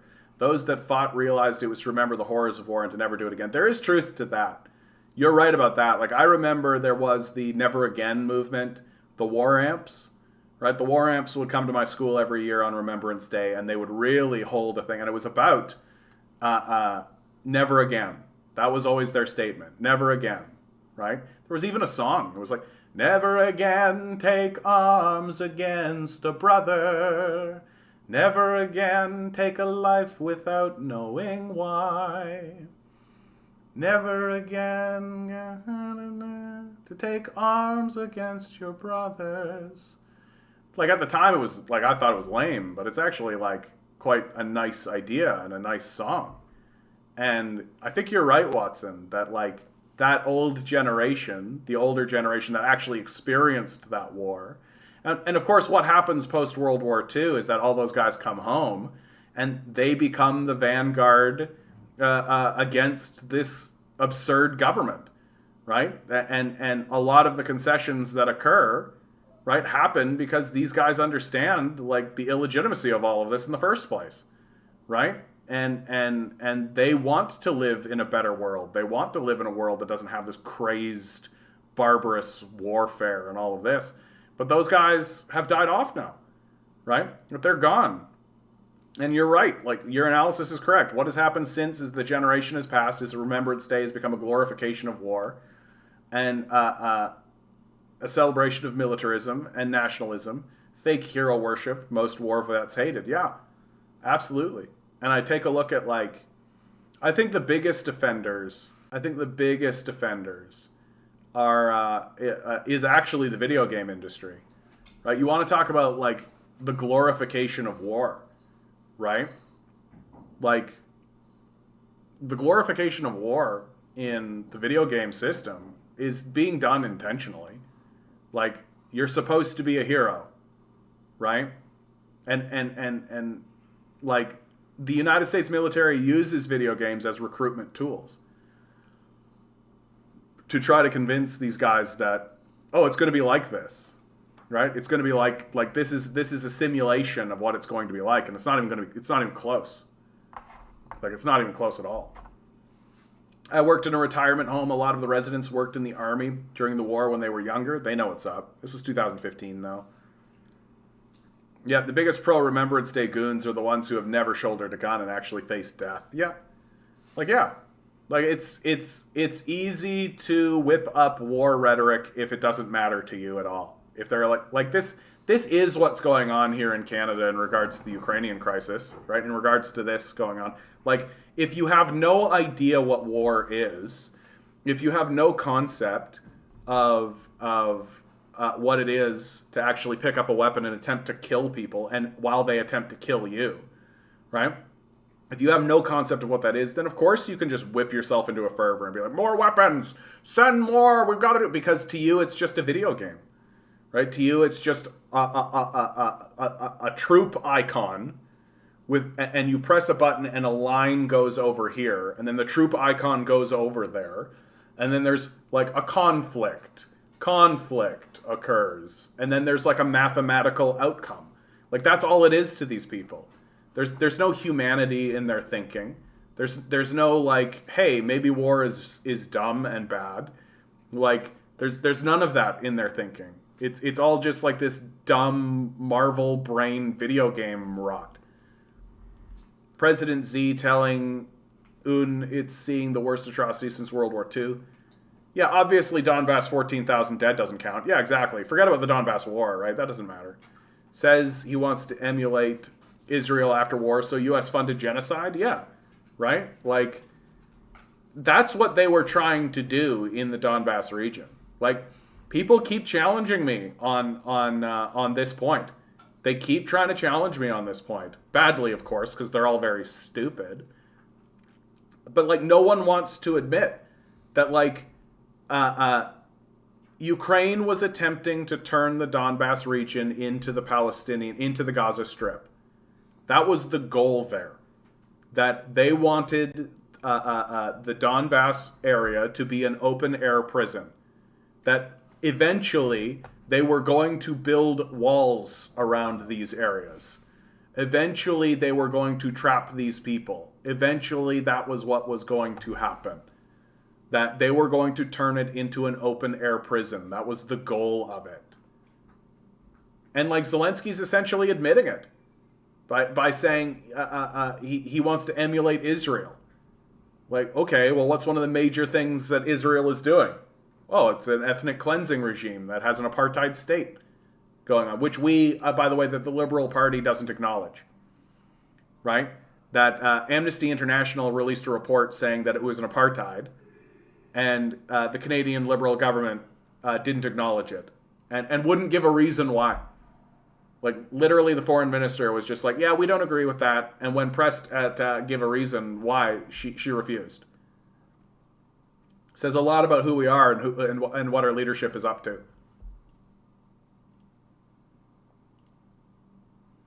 My dad's cousin spent a year in a Nazi prisoner of war camp after he was shot down flying a Lancaster. I have the photo of his place with the wing blown off just before he ejected.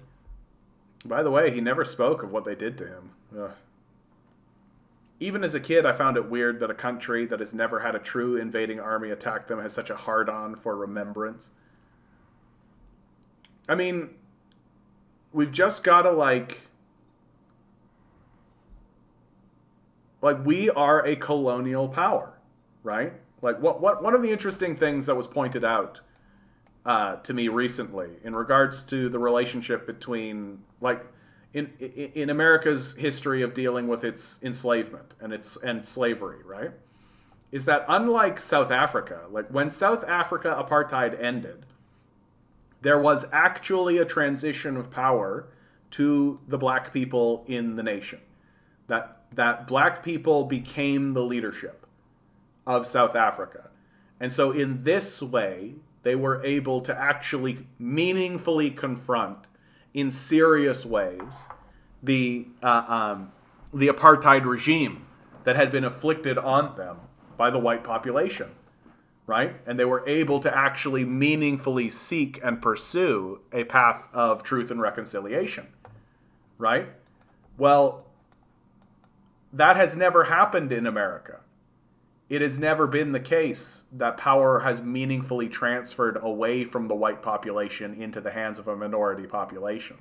And in fact, that is something that I think most Americans are aghast at. The idea that the entire institution of the United States government would become run by majority, that the majority would be minority groups operating under this idea of seeking truth and reconciliation, right? That I think that would be abhorrent, and what the white population in the United States is most concerned about. And that the minority groups that exist within power structures throughout the United States exist as a sort of concession, but the true power still remains with the white population. So there's never actually been. So every single time this issue of truth and reconciliation is brought up, it's always concessions given by the white population. And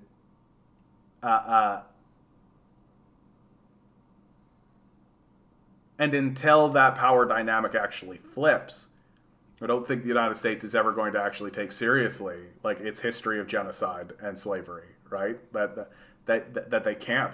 And you can see that throughout the entire conservative movement, right? The very fact that some of these guys actually say out loud and expect it to be taken seriously that slavery happened so long ago, they should just get over it. Like, that tells you basically everything you need to know about these guys. I just got an email from Floyd M. of UBI Works. A rally protest is scheduled at Queen's Park, Toronto, north of the legislature, Saturday, May 14th, 1 p.m. to 4 p.m. I'll be at work, of course. The protest is about homelessness. Surround the halls of power. Yeah, we'll see. UBI Works has a very, let's play by the rules way of thinking, right? But I respect protest. I respect that they want to put up a fuss and they want to get people out. And also, they're pretty well organized. They're pretty well organized. But I think the failing of UBI Works is that they still think that they can negotiate with these psychos. That to me is the true failing. And they don't quite realize yet that they're just being played for suckers. That's the real problem with UBI Works. They'll figure it out eventually. I want them to figure it out a lot faster. And I've invited Floyd on this show, and the reason he is given for not coming on the show is branding. That he doesn't want to associate with communists, which tells you a lot about where they're at. So they actually think that the liberals in the NDP are at all interested in moving forward with something like a UBI, which I think is just delusional at this point. They're obviously not. Literally, we just read an article where Chrystia Freeland said if you give money to poor people, it increases inflation, which is absolute bullshit on the face of it. I know you said you weren't but in any case, all of that said, if you can make it to that protest, you should go. I'll be at work. Oh, maybe I won't be actually. Oh, yes, I will be for sure. I'll be at work. I'll be at work, so I won't be able to attend myself. But I think people still should attend. Because people need to see how many other people are actually protesting. People need to see how much, and hopefully they get over their COVID hesitancy. The last protest they did everything they could to make their protest as meaningless as possible, right? They really dismantled their own protest movement, frankly. So hopefully next time out, they'll actually, do something that has some kind of tangible merit, do something that actually has some kind of oomph or impact to it, instead of, dismantling their own thing. Because and again, the political class doesn't give a shit if you stand in front of their building from 1 p.m. to 4 p.m. on May 14th, right? They care if you surround their cars, right? Find Doug Ford's car, 500 people surround it. You want to get in this car, Doug Ford? Here we are. No, I don't think we're going to move. That's what they're going to start to care about. They're not going to care if all you do is march past their place at one point. You know what they're going to do? They're just not even going to be there. Right? They're just not going to show up. right? Like until we start doing like actual meaningful tangible shit to fuck with these people directly, it's not going to matter.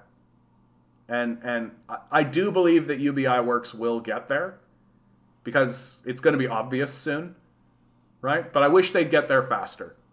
I wish they'd get there a lot faster. Incisive coming in with some conspiracy talk. Let's go. We got a half hour left in the stream. Let's do some weird conspiracy shit. I'm down. I know you said you weren't into conspiracies. Hold on, Incisive. Let me be extremely clear about this. I love conspiracies. I love them. I absolutely do. I will walk down any rabbit hole with any person.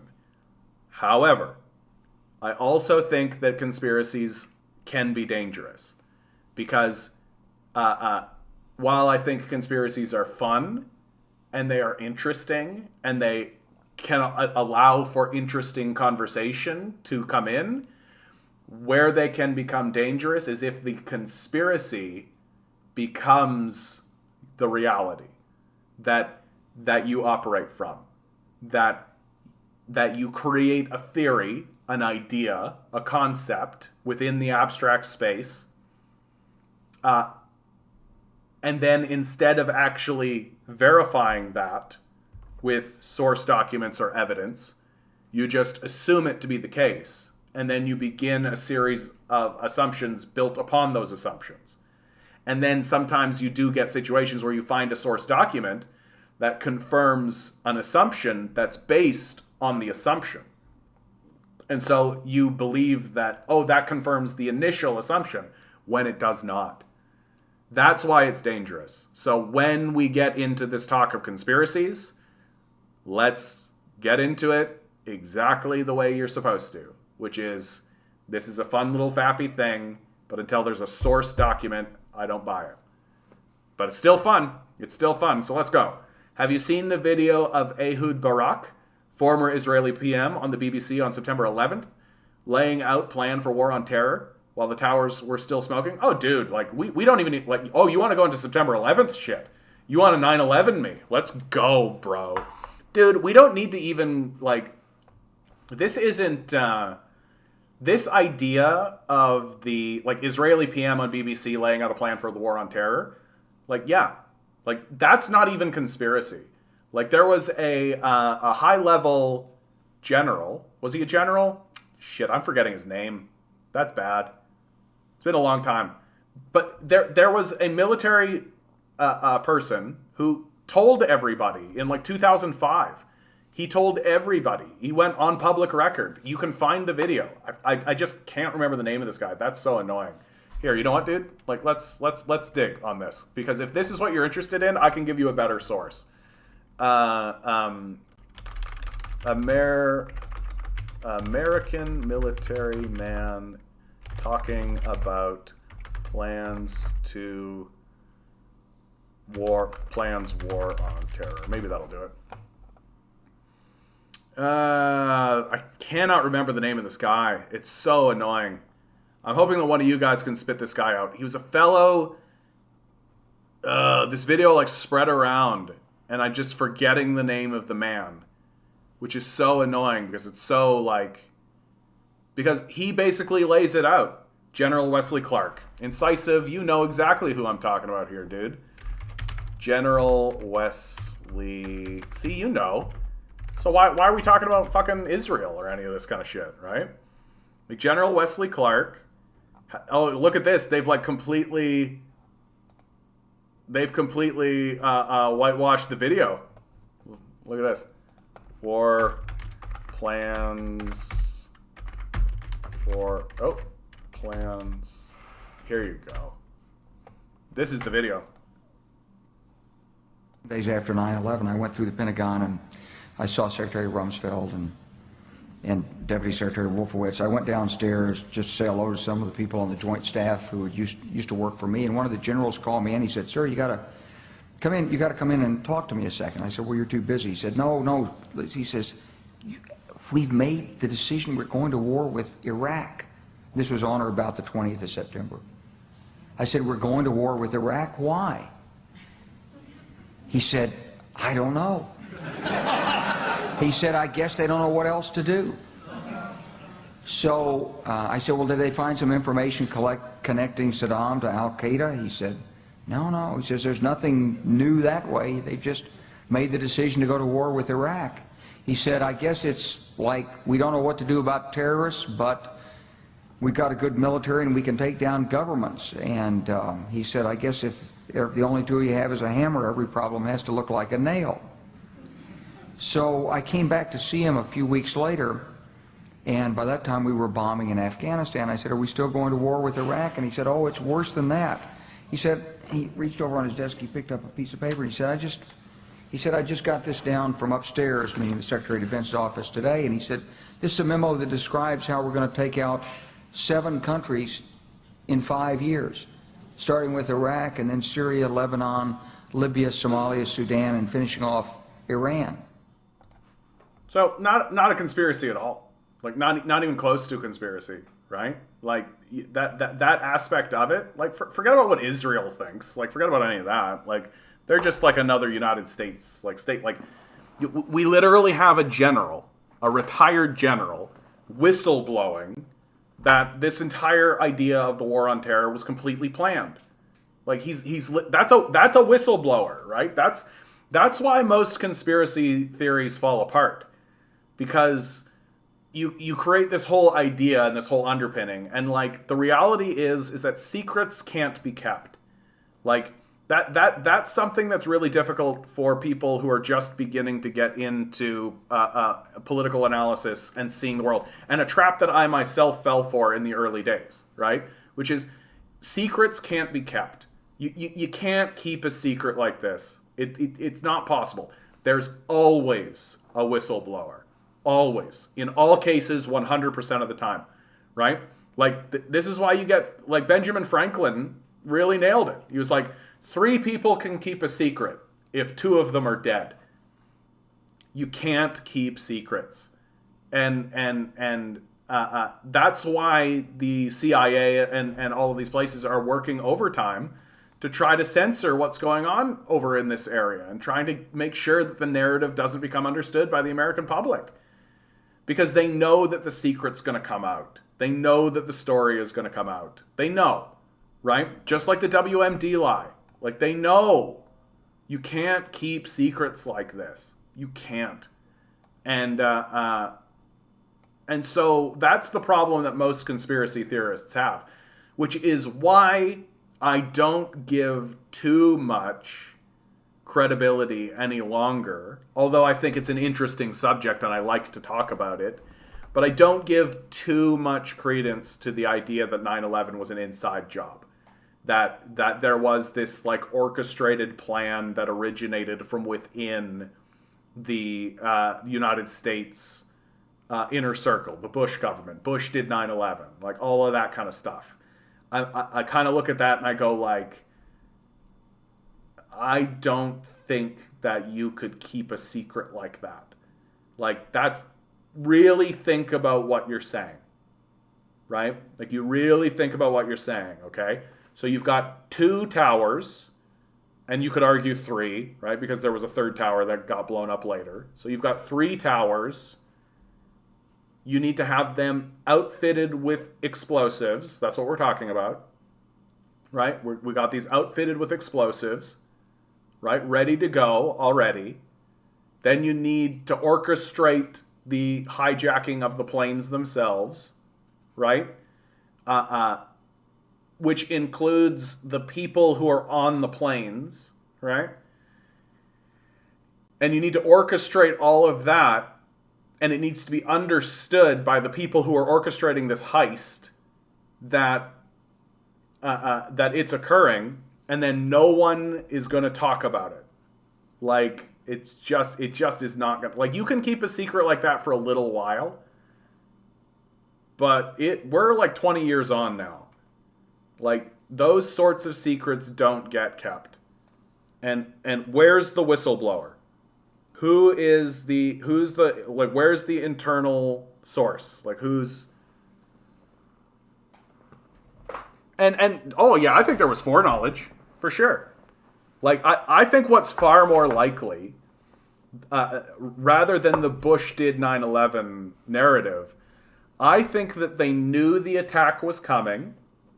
I think that they understood what the plan was. I think that they had good intelligence on the plan. And I think that they decided to step out of the way. I think that that's the more credible argument.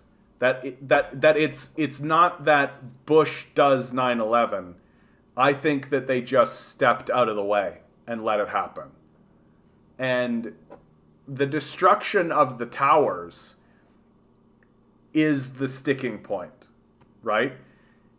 Is there credibility to the argument that those buildings could have fallen over after being hit by those jets? And my feeling on this particular subject is that if you, and Noam Chomsky actually said this, and I think I agree ultimately, if you believe that you can scientifically disprove, like jet fuel doesn't melt steel beams, like that's always the shtick, right? If you think you can show that mathematically and scientifically, and if you think you can show a scientific argument that says you can, it literally is impossible for the event to occur to have occurred without the inclusion of intervention, like explosives and shit, right? If you think that you can show that mathematically with modeling, do it and publish it. And nobody can and nobody does, because I think that the other side of the coin has credibility to it as well, which is like, and you begin to get into an argument that I am not equipped to have, which is like, what is the actual science of this? And because nobody seems really willing to, and part of the issue, of course, is that the 9/11 Commission itself, like, everybody resigned from the commission because it was completely bullshit. And so that gives credibility to conspiracy theorists, but it also has the side effect of ensuring that nobody knows what's going on, right? Like, which is frustrating. I would like to know what happened, right? I mean, watching those buildings come down was a spectacular visual moment for mass mobilization and collective consciousness for a war of retribution, even though it was more about resource gain. Yeah. No, it definitely worked. And, like, they knew, right? Like, the Rumsfeld famously wrote, if we are going to be able to launch a war in the Middle East, we need some kind of catalyzing moment like Pearl Harbor, right? He wrote that before 9/11. And so I am of the opinion that they knew the event was coming. No, I don't. That's why I don't really like to get too involved in this particular kind of conversation. There were lots of news reports of Israel Mossad agents were arrested by FBI agents that day, and the story was scrubbed and they were released. Lots of other circumstantial evidence points to Israel. I mean, like, it could very well be the case that, like, again, like, I don't think, like, it's believable to me that,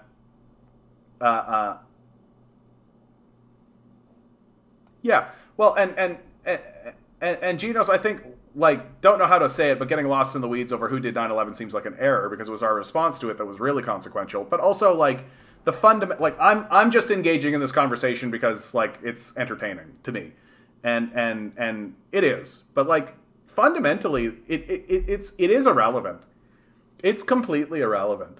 Like, let's say we did it, Incisive. Let's say we did it. Let's say we showed that that the Zionists were in on it, and they planned this whole thing, and they orchestrated a series of events, and they took over the planes with radar or with like robots or whatever, and they flew them into the buildings, and then all of the explosives that were laced in by like Assad agents or whatever you're saying, like or by the Zionists, like. Let's say the towers blew up and they went down and it went off without a hitch and it was like a heist movie, and then like it's like a cut to Bush and Cheney looking at one another, like shaking each other's hands, being like, you know, they like clink the champagne glasses, being like, another set. I love it when a good plan comes together, George, like that. Like, let's say all of that, and let's say we proved it, just absolutely 100%. We nailed them to the wall. Irrefutable proof. Like, we've got the photographs, we've got the whistleblowers, we've got the evidence, we've got confessions. We've literally got everything that we need. So fucking what? So fucking what? This is another one of these traps the conspiracy theorist types fall into. Is that they get really invested in the conspiracy, and they spend a lot of time and a lot of effort focusing their energy on the conspiracy theory without realizing that it doesn't matter at all. Like, it doesn't, it's literally of no consequence whatsoever, because we have George Bush pegged for war crimes that are provable.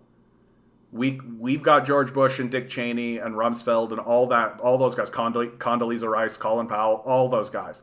We've got them dead to rights for overt, overwhelming, Nazi-level war crimes. And nothing's happening. They're not going to prison.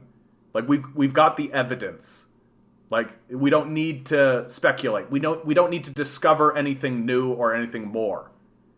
Like, if we wanted those people to be incarcerated and hung as war criminals, it would have happened. So what's this matter? Like, so? And that's really the point that got me off of the 9/11 conspiracy theory. I'm like, okay. And like, your wrinkle to it is that like the Zionists are involved, and I'm like, okay. Like, so what if they are? Like, we literally have, like, Israel is running an apartheid state at the Gaza. They've got an open air genocide happening here. Like, the regime in Israel is like a Nazi level regime. Like, they are committing an apartheid. They are ethnically cleansing their society, and they want to. So they were also involved in 9/11. Okay. Like, it changes literally nothing. And all it does is take good energy from intelligent people and funnel it into these like dead end pursuits that like don't really result in anything and don't really teach anything, and you don't learn anything, right? It becomes a new form of like Star Wars debate. Like, which Marvel character do you care about? Did you think Bush did 9/11? What about the JFK assassination?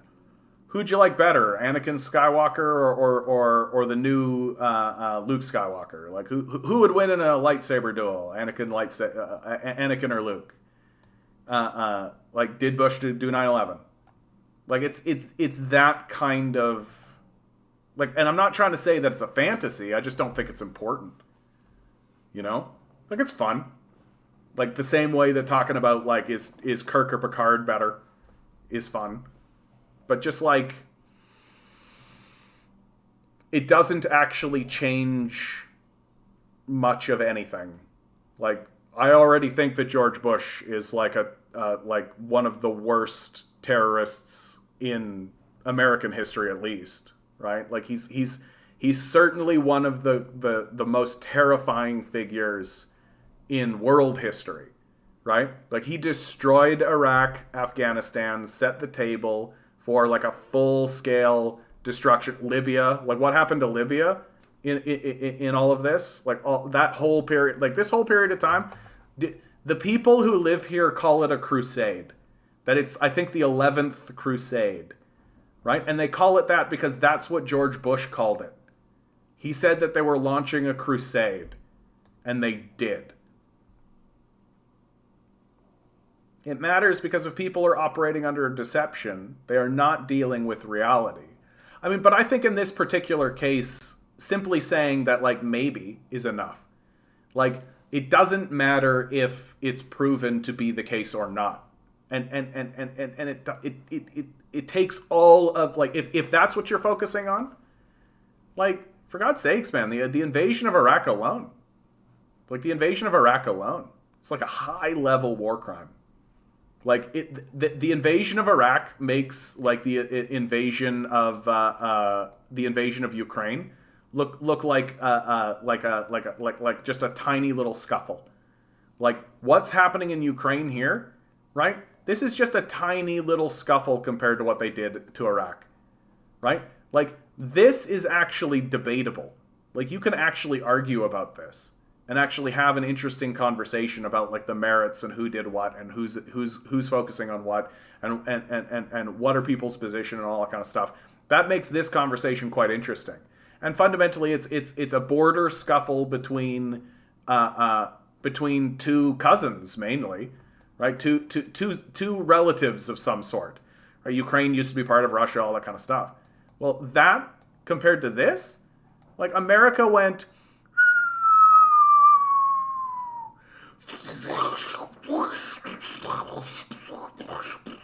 And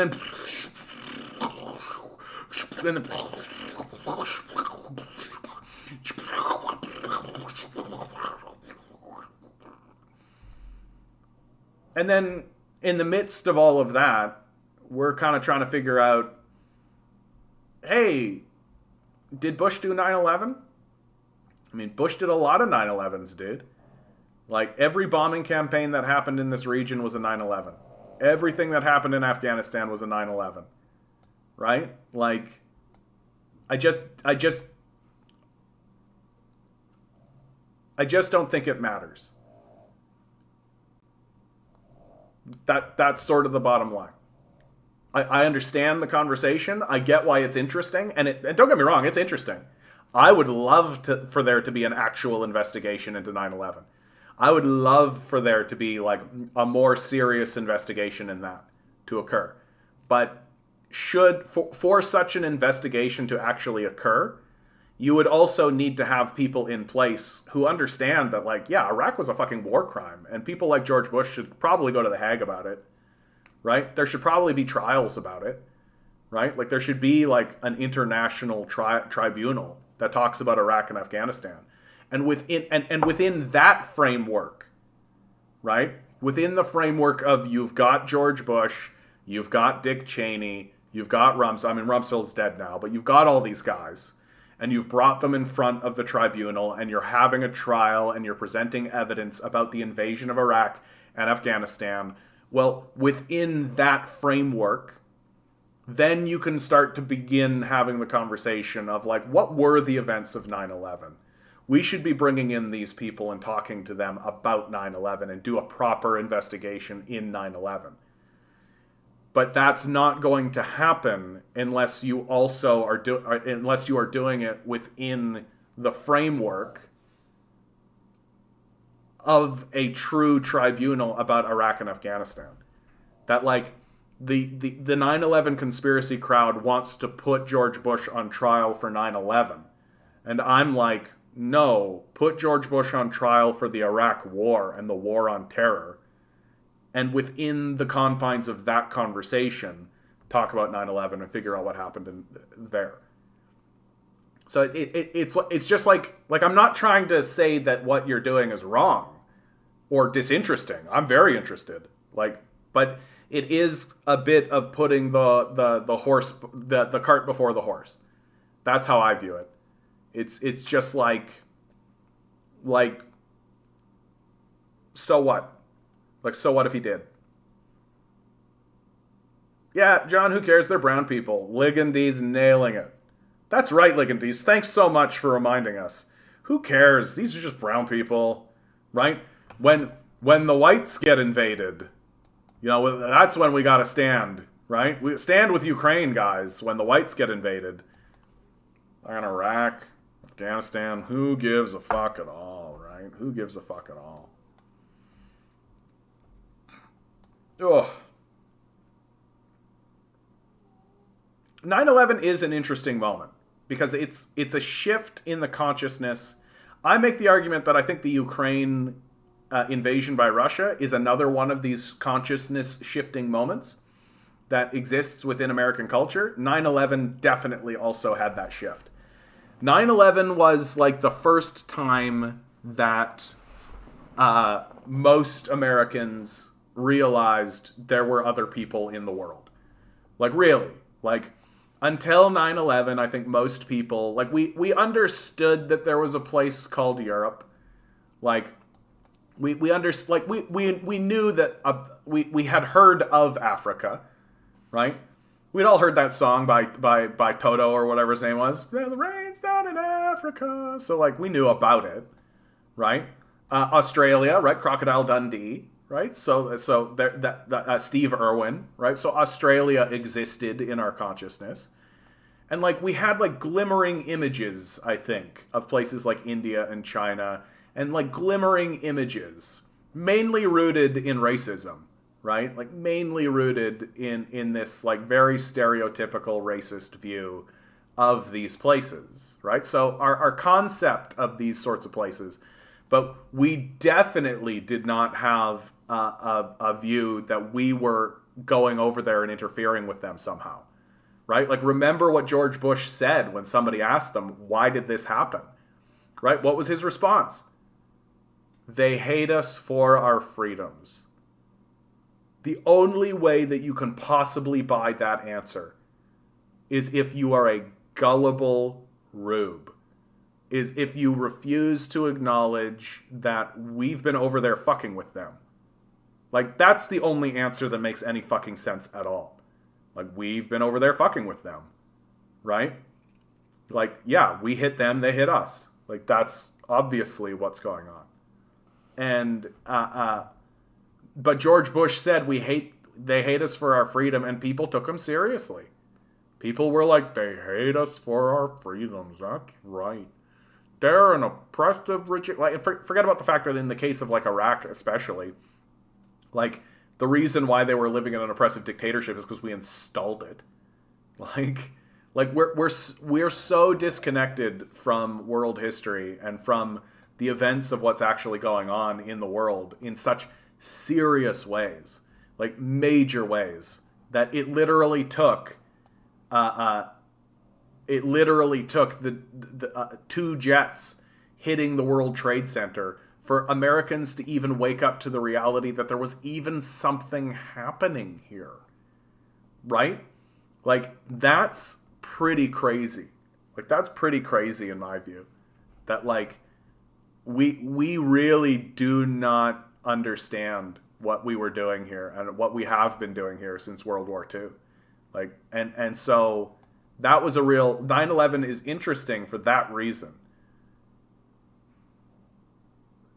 I think they're not mutually exclusive. Investigating 9/11 doesn't take away from war crimes of the U.S. But, no, and I agree with that. I actually do. And I really sympathize with I want to be really clear here, Incisive. I know that I've been a bit shutting down of this, but, like, I really want you to understand that, like, I really respect your position. I really do. Like, the investigation of 9/11, in my view, is interesting. It's an interesting historical moment. It's an interesting cultural moment. It's worthy of exploration for sure. But what I think I really am trying to emphasize is that, like, it is kind of just howling into the wind a bit. That my concern, or I shouldn't say concern, but, like, any revelations that come out about 9/11 are going to be for posterity at this point. That we're going to be able to stand up and say, this is what happened in 9/11. And people will look at it and be like, wow, that's nuts. And that will essentially be the impact and the degree of it actually being meaningful to the consciousness of Americans. Like, I worry that 9/11 people, as I did, I worry that people believe that the 9/11, like a 9/11 revelation, will suddenly have this big upswell of suddenly everybody will stand up and be like, well, I don't accept that, and I'm gonna fight against my government, and all that kind of stuff. And I'm a bit like, I genuinely think that the response that would happen from the vast majority of Americans, if there was a big revelation, would basically be like, oh yeah, okay. I think that's what most people would say. Because I think most people do operate from the position, like outside of the hardcore, like pro-Republican, like the actual Bushite neocons. But I think that most people do operate from a place of like, yeah, okay, it's plausible. Like, sure, why not? Right? Like, yeah, all right. You know? Like, they don't need it to be proven. They don't need it to be, like, taken to international court or anything. Like, I think most people have a general consciousness of, like, Bush did 9/11. Yeah, jet fuel doesn't melt steel beams. Yep. And so, like, if it all came out and Bush did do 9/11, that he was, like, instrumental to the whole thing or he was part of it, I do think most people's response would be like, oh, yeah, okay. So I just don't think it's going to have the explosion of fruit flavor, you know? I don't think it's going to be the big consciousness shifting moment that I think that 9/11 truthers want it to be.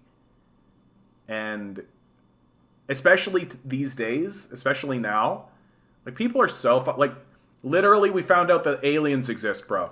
Like, the United States Air Force is saying, yeah, we are verifying in public to everyone that we have been tracking UFOs and we've been seeing them. We don't know what they are. We have lots of theories, and one of those theories is aliens. And the response from the public has basically been like, yeah, this might as well be a thing too. Right? So, like, I think the populace is pretty exhausted. I think they're pretty overwhelmed. I think that a piece of information like we did it, we proved that Bush did 9/11, it would be met with a very similar sort of thing. Just kind of like, yeah, all right. And again, like, I'm not trying to say don't investigate 9/11. I just worry that I just think that there are things that are of more consequence.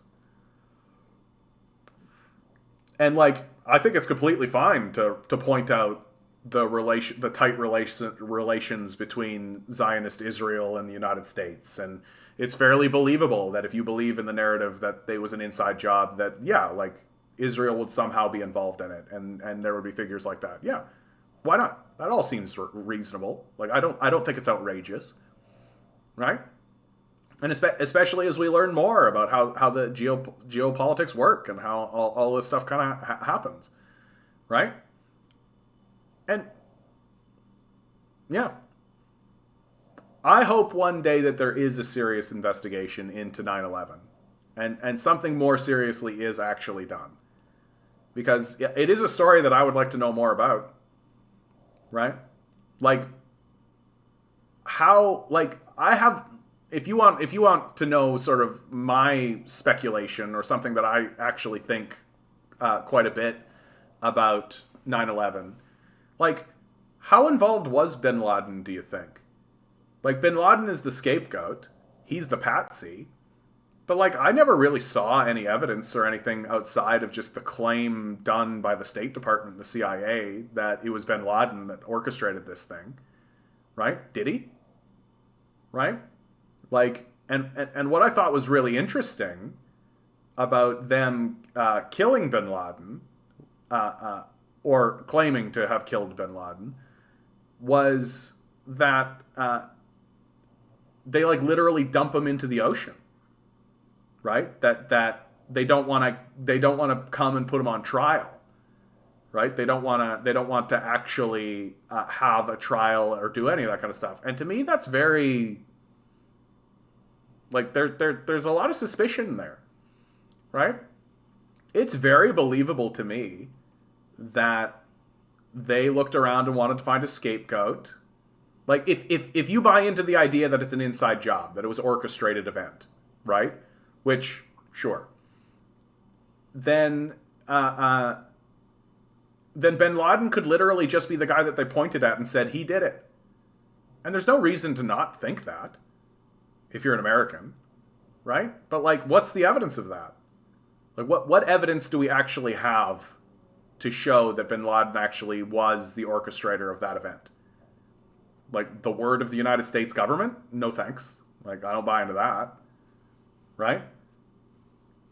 And I think bin Laden just makes a very convenient target for them. Because bin Laden was, like, a problem in the region, right? Like, he was an organizer. He was working for his own benefit, right? And for the benefit of his own people. And so I think the narrative that they scapegoated him and just pointed at him and said he did it and villainized him in the media, and then it just became and so, like, that's how conspiracy theories work, right? You point at somebody, you make a statement, you just say that it's true, that bin Laden did 9/11, that he's the orchestrator, and then you never really need to prove it. That just becomes the assumption. But I've never seen anything credible, right? And if somebody were to put documents in front of me or a whistleblower or something saying that bin Laden was just the guy we used as a patsy and a scapegoat, I would just be like, yeah, like, I believe that completely. Like, and I've looked into the life of bin Laden and all this kind of stuff, and I'm just like, I don't know, like,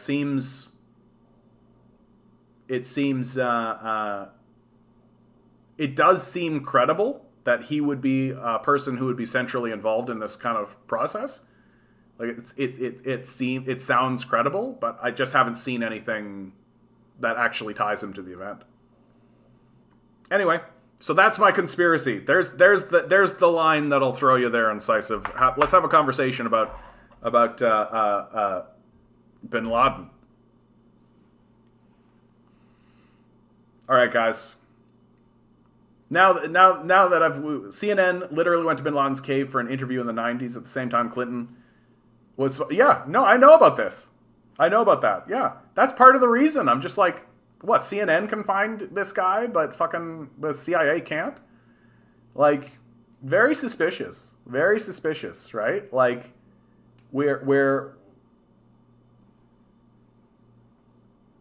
oh yeah, the anthrax scare. Yeah, of course. All right, guys, we've reached the end. Always, I do like talking about 9/11. I gotta be more accommodating to that one. It is a fun conversation to have, but it can chew up a lot of time.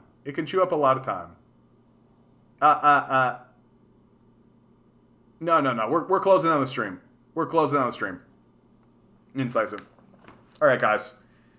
Always remember, each and every one of you is a quantum being walking around in quantum energy. The billionaire class is spending hundreds of billions of dollars in the vain hope that you won't realize it, and you'll just stay the good little commodity that you're meant to be. Rebel. Revolt. Repent. Good luck. We're going to need it.